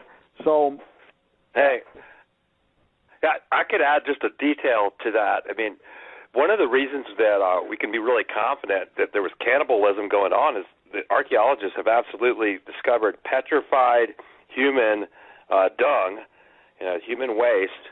But within that human waste, they found that there was human DNA, which pretty decisively shows that they were eating humans. So the story about the reptilian coming through the portal actually starts to take on more weight, considering the archaeological evidence actually supports it better than the story that they just kind of dispersed and became other tribes. Absolutely. So bottom line is that's the 2.5-hour DVD that we're giving away with the book. That's what people are going to find out about. That we found evidence that was not just somebody's opinion. It's not just an old Indian somewhere that wants to tell us stories. These are academics. They're very well respected. Their works, their books are used inside the indigenous schools, Navajo, Hopi, and so on schools. And they're oral historians, so they pass this down orally. In fact, it's very interesting being in a Hogan and having a third-generation medicine man tell us these stories. And in fact, he told us that when the missionaries came to the United States, the first missionaries, the Mexican invaders and so on, came here. And started telling the indigenous people their stories to try to convert them to Christianity. Many did convert to Christianity. But he said, our forefathers told them, we already know these stories. We already know that God created, that a reptilian fell, came to the earth, deceived mankind, giant cannibalistic beings came onto the surface of the earth, God wiped them out in a flood, and after the flood they came back not in the same numbers as they were before. He said, we already know this to be true. We lived it. It happened here at the same time that it was happening in the Middle East. And so that was the extraordinary thing that we found. But, of course, now the question is, they came once. There's universal evidence that it did, in fact, happen. But now the question becomes, is it going to happen again? And that's the part that actually ties into biblical prophecy, end times prophecy. And that's what we try to do in this new investigation on the path of the immortals. And Chris did some research in there that is absolutely some of my absolute favorite stuff I've read in a very, very long time, where he talks about the fiery flying seraphim. And I don't know that we'll talk about that tonight, but just so people will know, when they get the book and they talk, and you see the biblical evidence, the Hebrew evidence, even the Dead Sea Scrolls that also describe these creatures that came through as having a reptilian presence. The fact that is corroborated in scholarly works is just wonderful. It's fabulous. I think it's critical that people understand that, again, this is what I wish, this is what I pray people will do, that they will learn to basically listen, take everything to the Lord in prayer. But when you, Tom, when you, Chris, when I or others are writing these books, and we spend the time to research the actual source material, I think that people have got to understand that this is a shaking of what you and I and we all have grown up thinking this is normal. The fascinating thing about Mesoamerica, the Incas, the Mayans, the Aztecs, everything that I have tracked in history basically goes back to the same thing, that the appetite for human flesh. Somebody said, where is that in the Bible? It was in Numbers 13, 33, 34 in that area, that the land, it devours its inhabitants. That means it doesn't basically hit them with taxation. It means that they ate them. And the thing that is interesting is that obviously the life is in the blood. I think it's fascinating. I believe, Chris, you'll I think really see this. I believe the fascination with vampirism is a preparatory mindset in the supernatural realm to basically get people accustomed to accepting the fact that when these things come forth, they're going to have to be fed. And Tom, do you guys remember the old Series V? I think they brought it out again. The Flying Saucer series. What were those entities looking like after they stripped their face masks off, or their whatever they could project the humans' look on? They were reptilians, were they not? Absolutely right. Mm-hmm. Yeah, and so what I'm saying is, here's the deal. The reason you have Area 51, you have all the different sites, all the Dulce bases, all the information about aliens, etc., is that they are seeking to come back into our realm. And maybe in the next hour we can get into we'll get into Hollow Earth, but I can tell you this, that I had, and this will probably whet some people's appetite, I had a general talk to me, and he said, if you want to see what we have to deal with in the Special Forces area of the things that go bump in the night, okay, he said, go watch the show, The Cave. And I don't know if you've ever seen it, but there's some really, really nasty things in the cave, and he said, Steve, it's worse than that.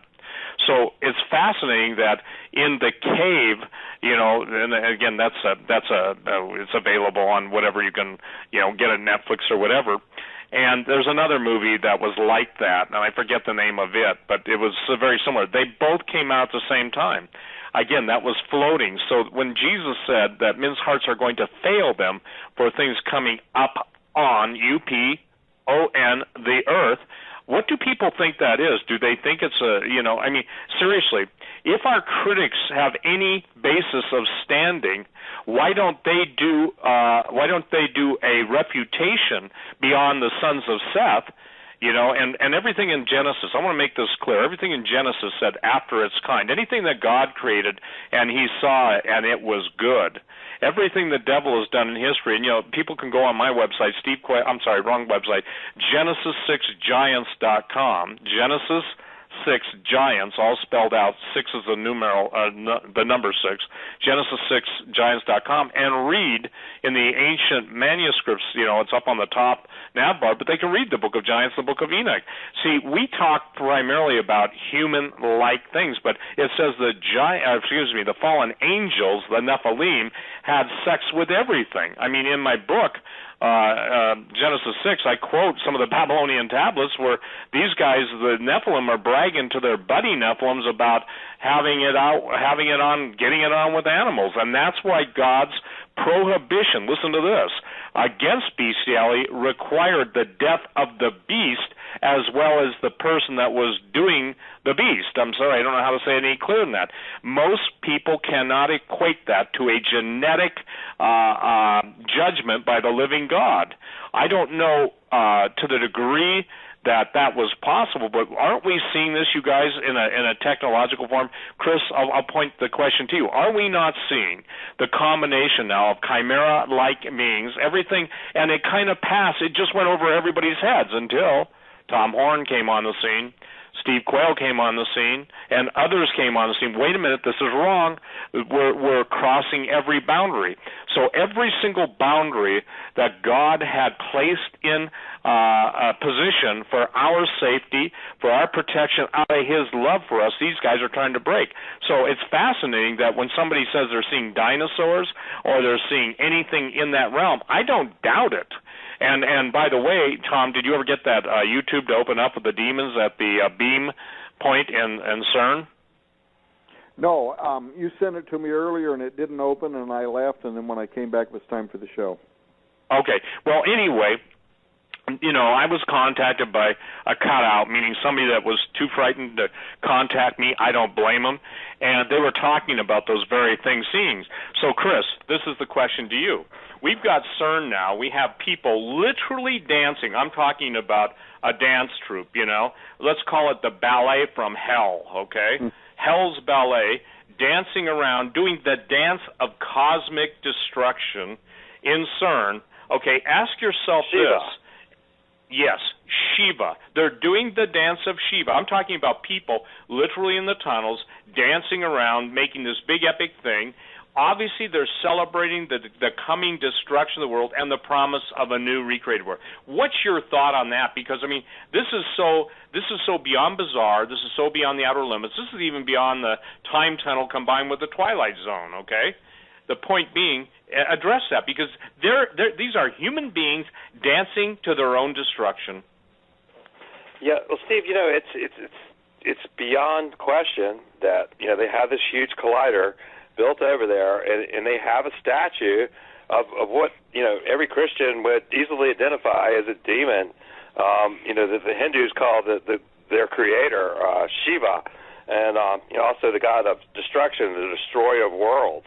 In fact, when CERN was going to go online, a young Indian girl actually committed suicide, thinking that Shiva was going to be entering through, CERN as a portal.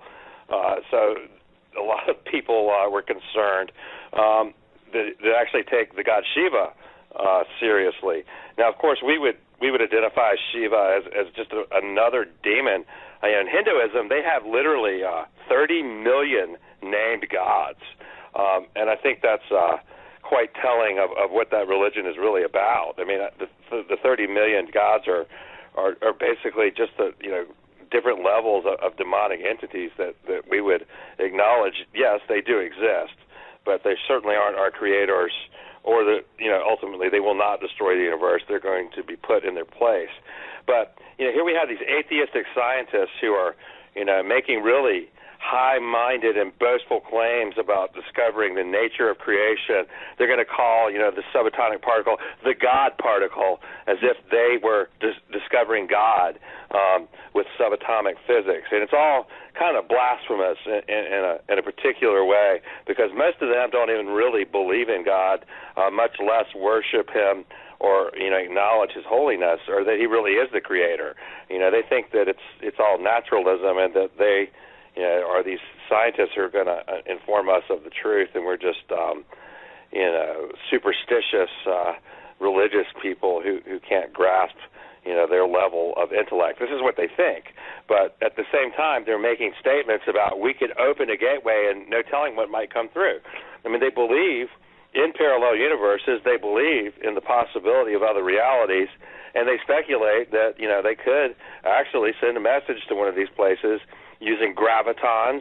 They believe that gravity might be responsible for what they call dark matter. Now, what's dark matter? Dark matter is like they detect something really heavy out in space. They know it's there. The mass is there. They detect the gravity of it, but they can't see it. So they call it dark matter. But one of the speculations that they have is that it's actually a parallel universe, and we can't see it because it exists in dimensions outside of our own. But gravity is able to traverse the distance between universes on its own. So we feel the effect of the gravity, but we can't actually see the matter itself. So they call this brain world theory, and it's actually taken on quite a bit of life up at Harvard and some of the universities, and it's actually a theory of parallel universes. Now, I think it's really interesting that these atheistic geniuses can believe in parallel universes, but they think that we're somehow superstitious for believing in heaven and hell. It's really not that far apart. And the sort of ideas that we're talking about in our book on the path of the immortals, when we start talking about portals and all these things that a lot of people maybe have occult associations with, these are absolutely scientifically respectable ideas these days. And there's a new movie out called Interstellar, where they actually travel through a wormhole and go to another universe trying to save the people of the Earth because our environment's going to be destroyed. But they show in great detail how all that could work scientifically, and they show extra dimensions and how that might work. So these ideas are absolutely respectable in physics. But, when we start tying them to things like Bible prophecy and the end times, some people might accuse us of being fantastic, but, I think it explains some of the things that we see in Bible prophecy. You see at the judgments that these creatures come up through what? A door opens to the bottomless pit, and they're released. You see under the river Euphrates, that some kind of doorway is unleashed, is unlocked, and these fallen angels fly out to execute judgment. We see in the Septuagint version of Isaiah, chapter 13, that it says, "Open ye gates, you rulers, giants are coming to fulfill my wrath." So these ideas, seem to mesh with these more scientific ideas. One of the things that I found even more fascinating is how, they think if there is a traversable wormhole, most people thought that a black hole would just decimate a human being because of the gravitational forces as you get close to it. But a physicist named Roy Kerr discovered that if a wormhole were rotating at enough speed, that it would create inertia that you could actually allow someone to traverse it. So they call that a Kerr black hole. Now, so what you're looking at would be very much like what we call a vortex or a whirlwind, something like that. Now, isn't it interesting that you can look at these Hebrew scriptures, even to the oldest book of the Bible? A lot of people think Job was the oldest book of the Bible. And isn't it interesting that when God speaks to Job, it says, out of a whirlwind he spoke, and it's like you see what this is very much sounds like an ancient person's description of what a traversable black hole would actually look like. Well, and I think that as how we say this, theoretical physics has to ultimately come into the spiritual realm, because again, isn't it amazing? They will actually believe in aliens. They won't ask the question I always ask: who created the aliens? They don't want to deal with that. Well, they've always been. Well, how do you know they've always been? And if they've always been, they sure don't need to go on R&R and come to the planet Earth, the orb of perpetual pleasure and indulgence for, how should we say this, undersexed aliens. I'm sorry to put it so blunt, but that's for a good time. When you pass the rings of Saturn, you see a sign out there saying "Go to Earth" and have a good time. The reason I'm saying that in a ridiculous manner is because that's how ridiculous the argument is that the aliens created us, but never asking the question who created them. Is it so tough for... Yeah, go ahead. It doesn't really answer the question. You press them on the origin of life, because really the origin of life really demands God. It demands a supernatural creator outside of nature, to create nature. So, that is just an unanswerable question. And so you have these naturalists who don't have an answer. They push it out to another planet. That's all they've done, though. They haven't answered the question. They didn't even address it. They just took it off of Earth and said aliens seeded life on Earth. But they never answered the question, where did life come from? And, that's the problem with evolution and that whole worldview, is that it's incoherent because it's incomplete. And so it's based on some kind of faith or promise that naturalism is true. So you start to ask yourself, is this worth putting my faith in? And, there's no reason to believe it. And, it doesn't make sense. It can't get off the ground. It can't get started. It's almost self-defeating. Would you agree with that, Steve? Absolutely. Now, again, here's the thing. Are we not commanded in the Scripture, Tom and Chris, to study to show ourselves approved unto God? Where is this, can I say this, where is this dumb unto death, reckless abandonment of searching the Scriptures, and why does everyone want to spend so much time fighting us who's opposed to what we're trying to present? I mean, one of the most famous television evangelist's wife, I'm told, I have not listened to it, spent a half hour berating us, by name, not you, Chris, but I think it was Tom and I. And the deal is that sorry, that's one you got left out on.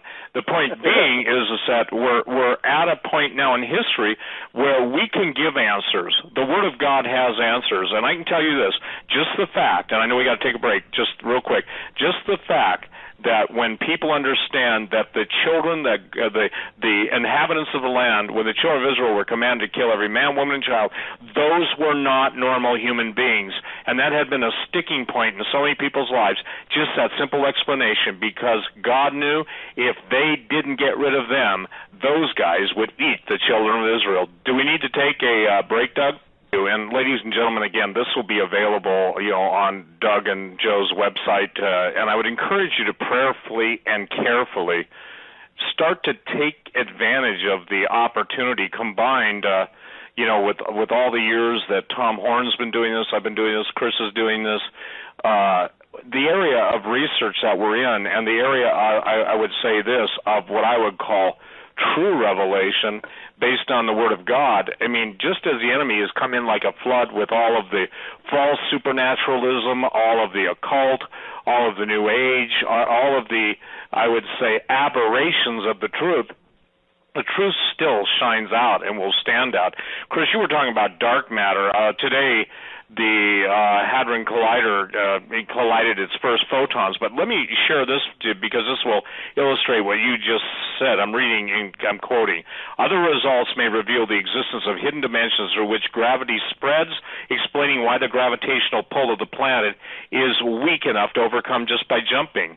It says this: physicists will be looking at an area known as new physics, which includes antimatter and dark matter. We're not able to see these, but they are thought to make up most of the universe. In contrast, visible matter only makes up 4% of the universe. So based on visible, that which is visible is 4%. There's 96% of the universe that we don't even see. And aren't we told in the Bible that the visible was created by the invisible? God said, "Let there be light." And that's the entire Scripture. When I say that, the scriptural manifestation is a God supernatural, above and beyond His creation, creating for an object of His love, that's mankind created in His image and likeness. Through sin, the likeness is gone, but it's reestablished through Jesus. Jesus becomes the second Adam. We get a blood transfusion on Calvary, and we become new creations in Christ Jesus. But now we've got to basically get by the grace of God and His anointing, only by His Spirit.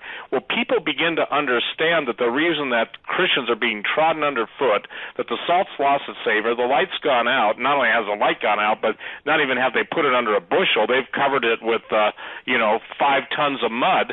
The point is, still, God is going to have a people. So, Tom, at this point, we're into the third hour. Tell me where you see the Lord taking you. Chris, I'll ask you the same question after Tom gets done, and I'll share how the same thing in my life and why I see transitioning into this stuff. I believe God is getting ready, if you will, Tom, to basically reveal those secrets that have been sealed from the beginning of time. And as Daniel said, they're sealed up, Daniel, for the appointed time. This is the appointed time. So, Tom, take your liberty. Don't worry about it. If you take 10, 15 minutes, take it. Chris will take it, and we'll just go like that and pass it back. But go ahead, Tom, then Chris, and I'll chime in. Yeah, well, once again, Steve and Doug and Joe, thanks for having me on the program this evening. It's great to be here with Chris. Here's the thing, we're talking about CERN and what's happening with the Hadron Collider, and people might wonder, okay, so what? What in the world does that have to do with the gateways of the Earth? But actually, it has everything in the world to do with the gateways of the Earth, because what they're doing at the CERN Hadron Collider, by their own admission, is they're trying to open a doorway to a parallel reality, to a parallel universe. They're trying to find the keys that will open the doorway. And at the fall of mankind, original man, there's diaphonetic marks connected in the Hebrew language, as I understand it, that imply that the original man could see as God sees. But after the fall, we just become Aman, man of red clay. We become something entirely different. The fall changed our perception of creation, and that's why we can only perceive 4% of reality. Our three-dimensional reality, or 4 if you add time. We don't perceive these other realities. 96% of what they're calling dark matter, and that's what they're trying to do. At CERN, they're trying to circumvent God. They're trying to circumvent the fall. They're trying to rebuild the Tower of Babel. They're trying to say, we will bring together all of the greatest minds and languages of all of the earth, and we will figure out what's going on here. We will figure out what the keys are to the doorway to the gods. There's an article at Forbes today. I think it's called How to Find a Parallel Universe, something like that. People can go and just look it up. And I was reading it earlier before we came on the program. Scientists there discussing in somewhat very certain terms their faith that CERN is on the cusp now of discovering evidence for parallel worlds, parallel realities.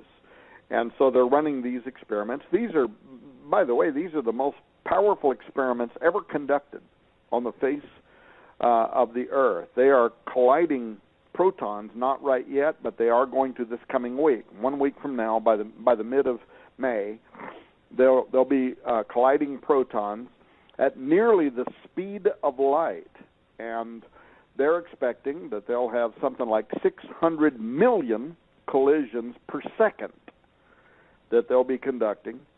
Particle detectors, there's 4 of them that spread around that 17-mile Large Hadron Collider. They'll film the particles as they collide into one another. They get them going really fast, almost the speed of light, and then they narrow down magnetically the pathway that they're traveling to about the width of a human hair. So you have literally hundreds of millions of protons that are being accelerated almost the speed of light. They're going to collide them into one another. And then they're going to, when they collide into each other at those speeds, and this is speeds we've never done before. We've gone from 8 TeV, which is tera electron volts, to 13 TeV. This has never happened on the face of the Earth before.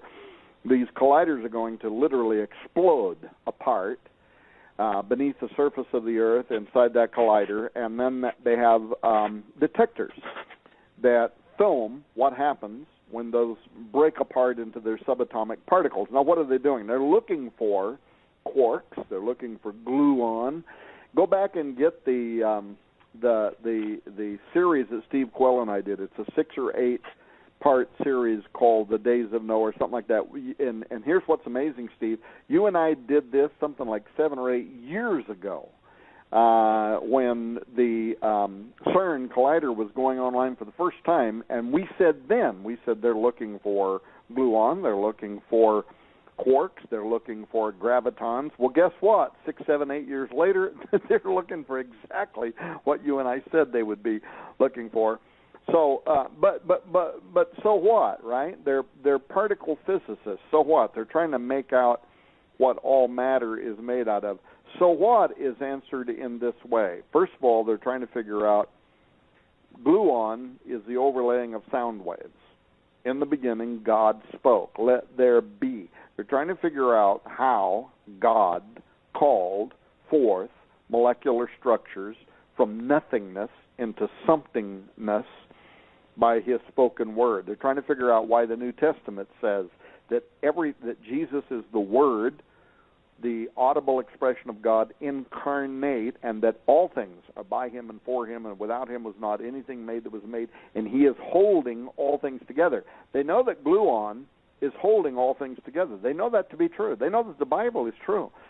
But they're rebellious. They don't want to serve God. They don't want to accept him, but they know that these are actually advanced statements about particle physics that are contained within the Scripture. And frankly, it cheeses them off because they're Luciferian and they're rebellious. They're like Lucifer. Now, don't let me get off track here. So they're also looking for gravitons. Now, gravitons are the theoretical particle of which gravity is made. Why are they looking for gravitons? Well, first of all, they want to, like the God particle, they want to be able to verify that it actually exists. Theoretically, they already know it does, but they want to verify it. But then they want to watch it because gravitons, this is the weak force in nature. It's not tied down to the Earth. And I'm not going to get bogged down here, but if you study string theory, most of the strong parts of the standard model of creation say that there are strings that hold everything to the Earth, but gravitons are not like that. They're weak. They can escape into what they believe to be parallel universes, parallel realities. So what they are doing, and this by their own admission, this is not Tom Horn making this up, this is what the top theoretical physicists, including the director from CERN, has said that they are looking for. They want to create miniature black holes. They want to create the environment of that would be similar to the Big Bang, although they don't believe in the Big Bang no more. But they want to recreate kind of that issue, so that they can see what's happening with these gravitons. Why? Because they have evidence in some of their earlier experiments at CERN that gravitons were disappearing. They film what's happening with the breakup of these subatomic particles, and where there ought to be pieces, subatomic pieces of the proton, there seems to be a doorway there. They seem to be gone. They're going through some other reality to somewhere else. They're literally disappearing into a parallel reality. So what they're doing now, by super energizing the CERN, is they want to make sure that those early experiments were real, and that in fact gravitons are escaping into a parallel reality. Now I want to recommend to people that are listening to this program to go to YouTube, look up Brian Greene's documentary, The Theory of Everything, which is his documentary on string theory. You'll find it there. It's 2 or 3 hours long. Fast forward in that documentary to 33 minutes. You love that, don't you, Steve? A Masonic marker. Fast forward to 33 minutes in the documentary, and listen now as physicists start explaining how, if they can prove that gravitons are escaping into a parallel universe, that gravitons then might also be, here's the important point, might be the vehicle that we can use to send messages through from our reality into that parallel reality to make contact, like sending digital strings of ones and zeros, or a high-tech Morse code, if you will, to send that through to say we are here, and then to wait and see if we have something that comes back that says, we're here too. Or maybe, as Steve Quayle might phrase it, we'll be right there to eat you. But that's what we're doing. And this is why Sergio Bertolucci, the director of CERN, has said that we are intending to open up a doorway. That's what he said. And he said we might send something through it. That's what he's talking about. We're going to try to figure out how to use gravitons to communicate with this parallel reality. He said we're going to open a doorway. We're going to send something through. But he said something might also come through that doorway back into our world. That's exactly what they are trying to do at CERN. They are literally trying to find the keys that will open the doorway, the stargate, the portal, that will allow this other reality to come through. And now they're working on other experiments. They're looking for dark matter, which Chris was talking about a moment ago. They're searching for tiny black holes they think could be gateways to these parallel universes, alternate dimensions. And the hope is that in the meantime, they're not going to open up something that could literally unleash hell on Earth, because 13 TeV, 13 tera electron volts, I would just challenge the listener, go out and look that up to understand what that means. There has never been anything that has even come close, not even close, to the power of the experiments that we are going to begin in about 7 days from today. Chris. Hey, Chris? He's still connected with us. Yeah. No, yes. There you go. Are you there, Chris? I'm talking if I need to. No, I'm here. Chris, go ahead, Okay. Chris. Take your time. Well, yeah, okay, the I was question. looking back. Can you hear me? Yes, we can hear Hello? you. Okay. I thought there was another problem with the mute button or something. Okay, yeah. I was looking at our notes here. We're talking about CERN. We're talking about, the particle physics, looking at the very small. So we're looking at this on one end of the picture. On the other end of the picture, we went up to Mount Graham. We're looking at astronomy. We're looking at the big, the macroscopic. We're looking at black holes and things of this nature. And it's really quite astounding when you see that it's coming from both ends of the spectrum. We had articles coming out just as the book was going to the publisher. An article came out saying the Milky Way galaxy could be one great galactic transport system, that every spiral-shaped galaxy is actually a black hole, is actually a wormhole. And then another paper came out saying that every black hole that they see could really be a wormhole. And these papers are coming out just like in the last few months. Right at the same time, you have the very small, the particles, the physics going on at CERN. And, you hear these statements coming out that we could create a wormhole. Now, interestingly, when they talk about making a traversable wormhole, if we were going to try to manufacture such a thing, big enough for a spaceship or a human being or something like that to go through, they would actually start it at the very small. So, like the work that's being done in CERN, the way you make a traversable wormhole, at least in theory, and this is what all the greatest minds would say on this, is that you start by puncturing it at the very small level with one of these particles, and then you start to stretch it. And there's different ways that they propose to do that. But the idea is that you kind of stretch this thing out, and it gets bigger and bigger until you make it large enough to go through. So you actually need the particle physics part of it to make the puncture between the two levels. And that's some of the stuff they're looking at CERN is have they done that. And you had, Sergio Bartolucci, he said, out of this door something might come through. We might send something through it. Direct quote from the director at CERN saying that. And then right after that, all the newspapers and the scientific papers were talking about all these science fiction ideas of netherworlds and dwarves coming through and dragons, and they're making fun of the whole idea. Yet at the same time, they're absolutely laying the groundwork for something like that to come to pass. If there really is another world with beings that they're not prepared for.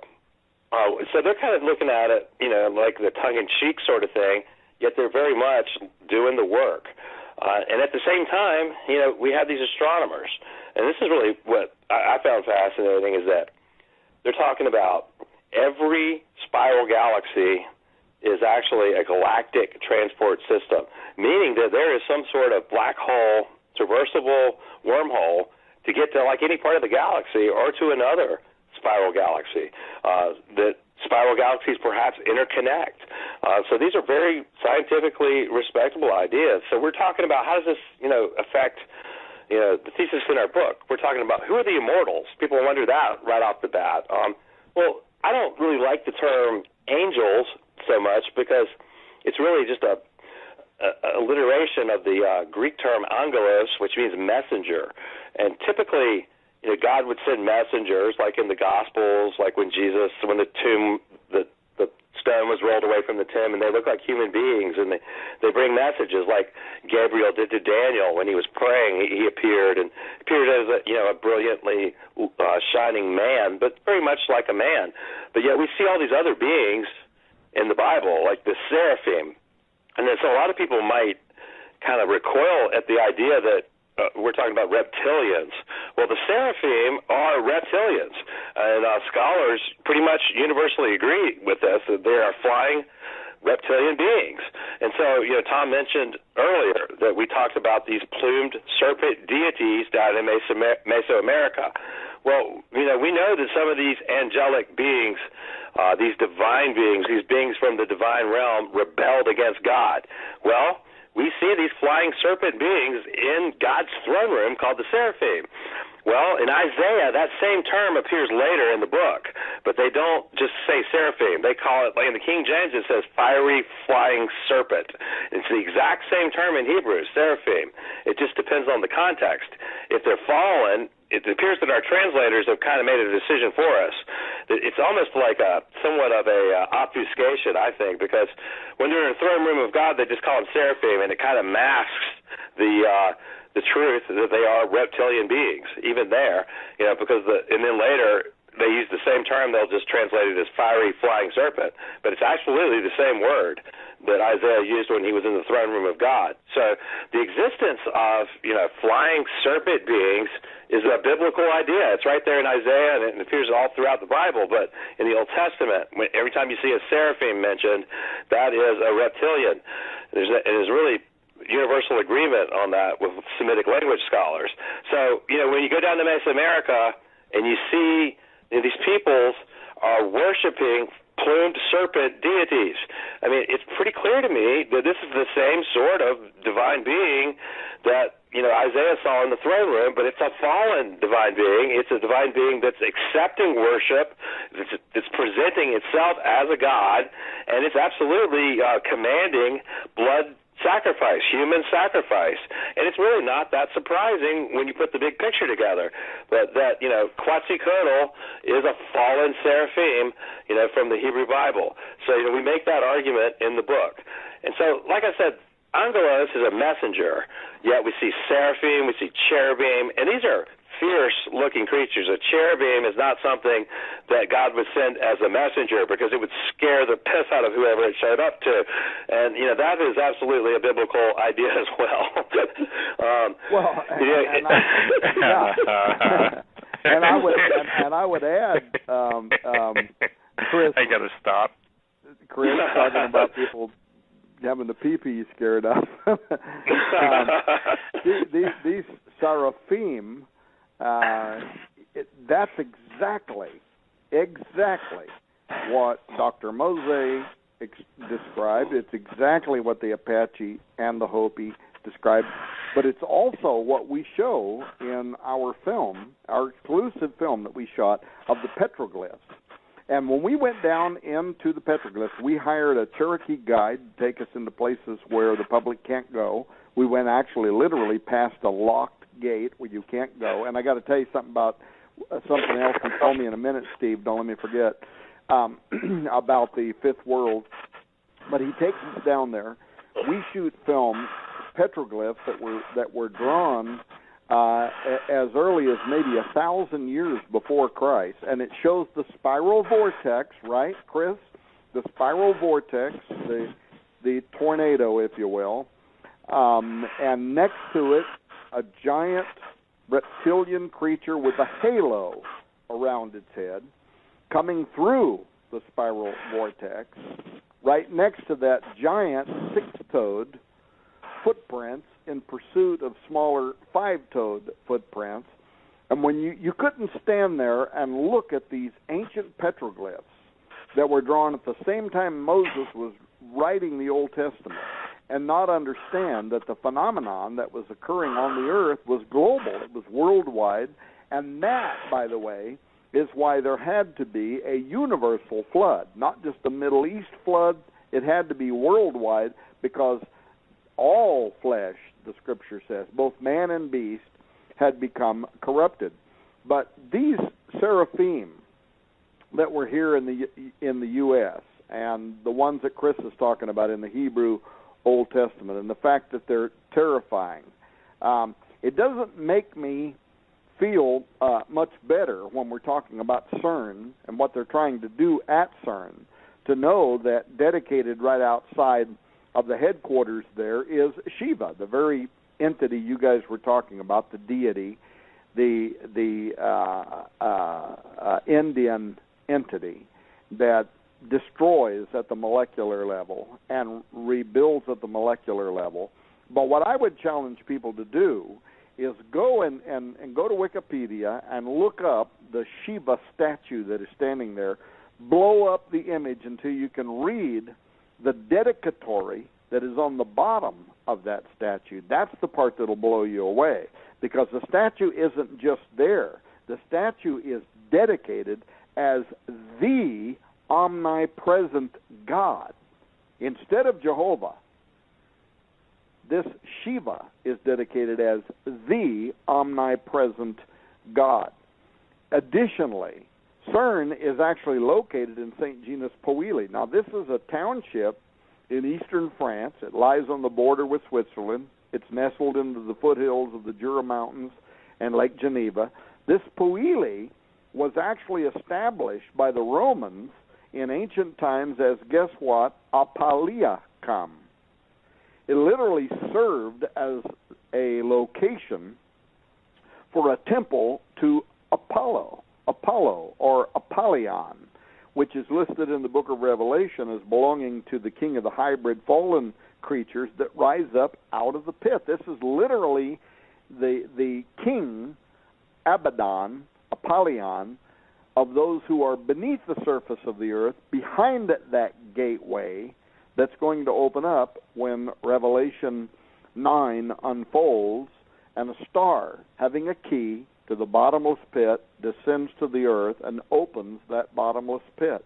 So I'm telling you, this is kind of concerning to me that this is where CERN is operating, that they are attempting to find the key to a doorway, even admitting it. They're talking about it publicly. It's exactly what they want to do. They want to make contact with another reality. And yet the Bible, thousands of years ago, saying that this was exactly what was going to happen, but it actually says that this Apollyon is going to rise up out of the bottomless pit, and he's going to actually enter into the Antichrist and become the king of the end times New World Order.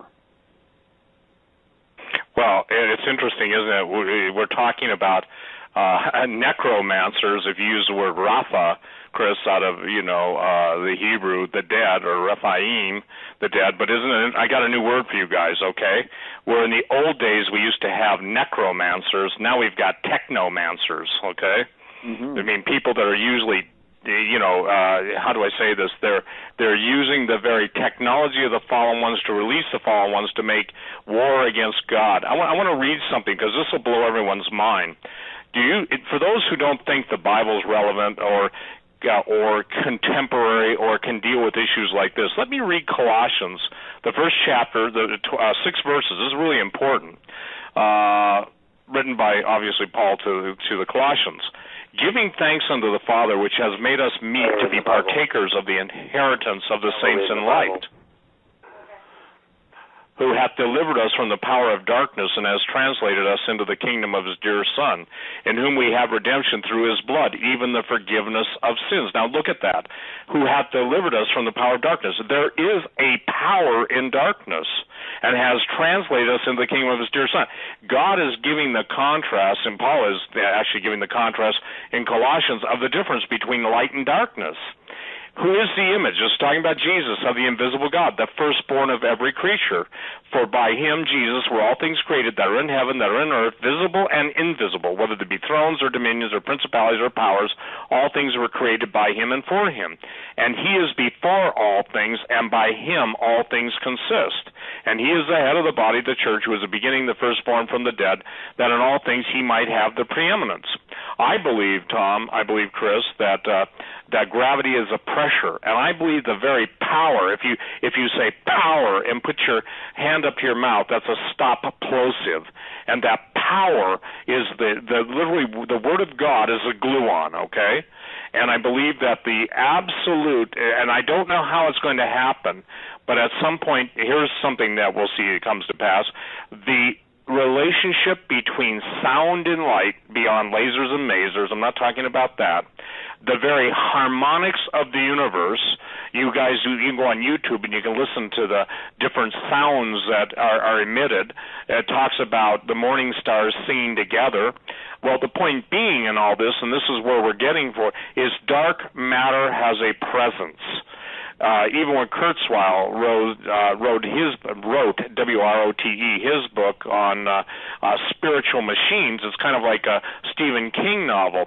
The question is that what happens when, how do I say this, the transform point, the point between the spirit world and the physical world, is bridged to such an extent that everything, Tom, everything, Chris, that we've known as what we see or as we perceive as existence comes into our dimension. When the invisible becomes visible, when the principalities and powers and spiritual wickedness, and by the way, I think they just go on vacation in Washington, D.C., okay? But the point being, I really do. And someday we'll do a show on that. But the point being is that we're now in a time period unlike any other. And I always love the words of Jesus, because I think every statement he makes is infinite in the dimension and meaning and depth. And to the degree we seek him, he reveals a new, if you will, like an onion skin, he reveals a new level. But what we're talking about right now is we're talking about the very technology that was used in the ancient wars, obviously the Indian Vedic texts, all of their epics. Fascinating, Tom. I think you and I talked about this at your house when I was there last week, and Chris, I think you did. But the point being is that even the Indian astronomers and the Indian rocket scientists, and they showed up at a NASA interstellar conference with ancient Sanskrit description about how Vimana flying machines flew, how to fly the Vimana flying machines, what the fuel sources were, and everything else, and it kind of got, isn't that silly? Well, it's not silly at all. And now from what you've said tonight, Tom, I will say this again. Chris, I will say this. I believe tonight what you shared about Iraq, and I just filled in a few minor details, is absolutely a pivotal and seminal turning point. Because at some point, they're going to bring out some of the ancient technology, they're going to show it us, and they're going to say it was left to us by our creator benefactors, who, by the way, just happen to come from the Pleiades or whatever, The point being is that when they start to pull that, then that brings us to the other question I want to give to you tonight, Tom. When you were explain who showed up at Mount Graham when that guy told you about it, because I don't think you've ever said that until just you told me that last week, and if I missed that, I missed it. But who showed up in his helicopter at Mount Graham? I don't think I know what we're talking about. Well, didn't you tell me that you talked to somebody that said the Pope came in? Oh, yeah. Actually, we were on our way up the mountain. Sorry, I faded out there for a moment. We were on our way up the mountain. We stopped at it was I don't know, like a public parks building that had been built during the Great Depression. It looked like a house. Yeah. What's that? It looked like a small home, actually. That maybe someone had lived there in the past. If you remember, had a fireplace. Yeah, it was kind of cozy and stuff. Yeah. Yeah, and so we went inside there to have our lunch while we were on our way up. But here was the mysterious part about all that: is that the old guy that was in there, he was tending a fire, he was taking care of the facility. It was built during the Great Depression, some of the works programs, and so we're sitting there. He wants to know where we're going. And we mentioned to him we were going up to Mount Graham, and right out of the blue, he starts telling us about how the Pope had actually been brought to the top of Mount Graham inside of a helicopter. We're sitting there like, why is this guy telling us this stuff, right? But he knew. He worked there. He worked for the Parks Department. And he was aware that the Pope had actually been brought to the top of Mount Graham. So, yeah, that actually happened, Steve. Well, and then fill in the blanks. People go, well, why would the Pope be brought there? The answer is he had to see what the instruments had located, which goes right back to what you guys have been writing about. And when you were interviewing the Vatican astronomers and who they're looking for, I mean, and I want to say this, he was looking for his first glimpse of Lucifer. Yeah, and so let me say a couple of things, if I can, real fast. Take the time, because this is critical. I mean, this has got to be putting it in perspective, because when Tim Alberino comes on your show on Skywatch TV, and when we get the trailer out, we're going to basically be showing people that this is the most key controlled information in the world that is absolutely guarded at the expense of people's lives. So go ahead and say what you're going to say. Okay, so I know we're going to run out of time, so very quickly. excuse me, gentlemen. Let me just ask this one question here because we're getting a lot of emails about this. Can you just clarify which pope this was and give me an approximate time frame? I would assume this was Pope Benedict XVI because that's when we went up to the top of the mountain, and he spoke as if that had happened very recently, which was very kind of suspicious, if you will, because if Pope Benedict, we had already predicted that Pope Benedict was going to step down. Why would he have flown to the top of Mount Graham to be shown something which we absolutely have no idea what that was? But we assumed that it might have been connected to what Malachi Martin had been talking about, that they are using the technology on the top of Mount Graham to monitor something that is approaching the Earth. Now, we have no way of vetting whether this guy was telling the truth or not, but we also know that he was not there to meet with us. He didn't even know we was coming. We just showed up. And while we're standing there in this building halfway up the mountain onto the top of Mount Graham, he just blurts out and tells us how that the Pope had recently been brought in a helicopter to the top of Mount Graham. He was aware of it. And he worked for the State Parks Department. So we were just kind of surprised. I don't even know that we included that in our book, but Chris would verify that that's exactly what he told us happened. And so we were kind of surprised by it. And Doug, so let me say something directly to those that are listening to us now out of Rome. I was contacted by a priest, and we're just going to have to wait and see what happens. He said, watch what Pope Francis does in the encyclical that is coming out. It's going to be talking about the environment. He's going to issue an encyclical, which is very important to the Roman Catholics because it's kind of a moral imperative. It's going to tell them what they should or shouldn't do. It's going to be sent to all the bishops around the world who are going to send it to the 1.2 billion Catholics that are around the world. And already he is using language saying that the environmental issue is going to be a moral imperative. These are loaded words. When you hear a pope use language like moral imperative, this becomes kind of an enforcement, if you will. It's a very important document. So here's what I was told, to watch the language and see if the language is going to infer anything that has to do with what the Vatican's theologians right now are referring to as many worlds. This is something Guy Consolmagno, Jose Gabriel Funes, the Pope himself, who has degrees in science and actually had ambitions concerning astrobiology before he became a Jesuit. They would understand what this many worlds actually means, but the average listener out there might not, so let me explain it. Many worlds is this idea that there are many worlds, and that on these many worlds, exo-worlds out there, there are many other human-like people. When Jesus said, I have other sheep you know not of, that's what they're talking about. There are other worlds with people on them. They may be morally superior to us, but they're all watching, and we are only one of a coalition of worlds. Now, this is just a theory, but doctrine is being written around it.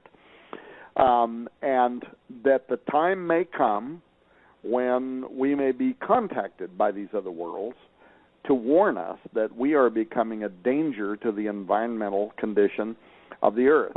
Let me give you a different explanation that will make people understand this. Remember the old movie that came out in the 50s or 60s, whenever it came out, called The Day the Earth Stood Still? Remember that? And this was the first time that the world learned that it was actually only one of a coalition of worlds and that we were being watched by others. And in the old original black and white, the idea was that we had developed nuclear technology that could, expand beyond our world to other places. And so the aliens were coming here with Klaatu Barada Nikto, the alien and his big robot, to let us know that if we ever thought we were going to expand our nuclear threat beyond the Earth, we would be reduced to a burned-out cinder. That's what the old original black and white said. Well, that movie was remade a couple of years ago with Keanu Reeves, And in the remake, they picked up the theme of many worlds in that the alien comes with his giant robot to let us know that humans now are the virus. We are the problem. We are destroying the environment. We are destroying the world. The whole message had to do with the whole greening, theology. And that we're going to have to be destroyed now because humans can't be turned around. We're wiping out Gaia, Mother Earth, and the Earth is more important than the humans that may live on top of it, according to the many Earths theory. So now, if you see the movie, somewhere in there, I think they convinced the alien that maybe humans can repent, maybe humans can become more conducive to the whole, environmental situation. So what this Catholic was wanting me to know is watch the language that's going to come in the Pope's encyclical and note if there's any language in there that has to do with this mini Earths theory. Because if there is, then where he is coming from has to do with an extraterrestrial worldview, an extraterrestrial point of view, that we are only one of many worlds, and we have a responsibility to the other worlds, and they're watching, the angels, the aliens, the whatever, they're watching, and we're going to be held responsible for the human ecological impact on the earth. So now we're going to get the Pope's encyclical by summer. Originally they had said it was going to come out in March. Now they're saying it's going to come out by summer. Bottom line is we're going to get it, and we'll find out what the Pope is talking about. But the point is, this Pope, he's a Jesuit, and I think he is connected to something that has to do with ET, Stargate concepts, portals. I say that because he has a historic relationship with the members of the Borg that most of the world don't even know about. Chris Putnam actually was able to track this down. He's connected to the Vatican Observatory Research Group. As a young adult, he earned a master's degree in chemistry from the University of Buenos Aires. He had scientific ambitions prior to entering the Jesuit order. Secondly, when the current leader of the Borg, Jose Gabriel Funes, entered the Jesuit order, one of his examiners was Pope Francis Bergoglio. So you have this relationship going back for a long time. But then thirdly, in a recent interview with the Catholic press, Jose Funes said about his personal friend, Pope Francis, he said he is going to soon turn his attention to issues of astrobiology. So there is something that is coming. It's coming. This Pope's going to make it either in this encyclical or in some authoritative document following that. He's going to make some commentary that's actually going to tie back to this work on the path of the immortals, doorways of the earth, extraterrestrial intelligence. So, as always, we're going to run out of time. Yep. There's a lot of things we could say about what the Bible says about the earth being a holding tank. That's a biblical fact. It's the Old Testament paradise location, Sheol, Hades, but it goes much further than that. Job 26:5 talks about the Raphaim squirming beneath the surface of the earth in anticipation of their resurrection. So there's just so much information we didn't have time to cover tonight. Secondly, not only is the earth dynamic, prophecy. Revelation 9, the fifth angel sounds, the bottomless pit is opened, things come up out of the earth. Also Isaiah 13, a command is given, the gates of the earth open, giants come to fulfill the wrath. But what we didn't have time to talk about was how Enoch and his 70 generations prophecy actually puts the timing of when those gates are going to open to right now, essentially right now. The very moment we're living in, according to ancient biblical prophecy, is the moment when the doorways of the earth are going to open. I wish we would have had time to also talk about the Babylon working, because the Babylon working, Jack Parsons, L. Ron Hubbard, they wrote, Parsons wrote in his biography how the spirit of Babylon was incarnated in a female child, 1947, who would rise up to assume prominence as a feminist in the world, and only one person fits that goal, who is probably the leading candidate for the next president of the United States of America, born exactly when the Babylon working said that she would be, and that's Hillary Clinton. I don't know that that's going to turn out to be true, but that's a fact. Yes, it is. So, just like always, we're out of time. So I'll just tell people, if they want to get the Path of the Immortals, we have a promo going on at skywatchtv.com, $200 worth of books, free DVD, movies. One of those is not available anywhere. It's the 2.5-hour special investigative report on the Path of the Immortals. You can't get it anywhere else. We're giving it away free. We're also giving away the free Ahriman Gate 8-hour audio book. So a lot of stuff. If you want to check it out, go to skywatchtv.com. You'll see the banner there with the countdown clock on the top of the website, and you can check that out if you want to learn more about all of the information that we didn't get time to talk about tonight. Well, I think Doug, at some time, if we can pull it off with Blog Talk, and Tom is open to it, and Chris, I think that, I'm serious. I think we need to do, and this isn't just a cursory or silly statement on my part. I have longed for a time where we could go 6 hours, okay, straight, because it one thing leads to another. Tom and I talk about that. We get off a show like this and go, why didn't we get that? Well, it wasn't time, but based on the email you just sent me, there are a lot of people. Tom, I just sent this to you, but as Doug said, the largest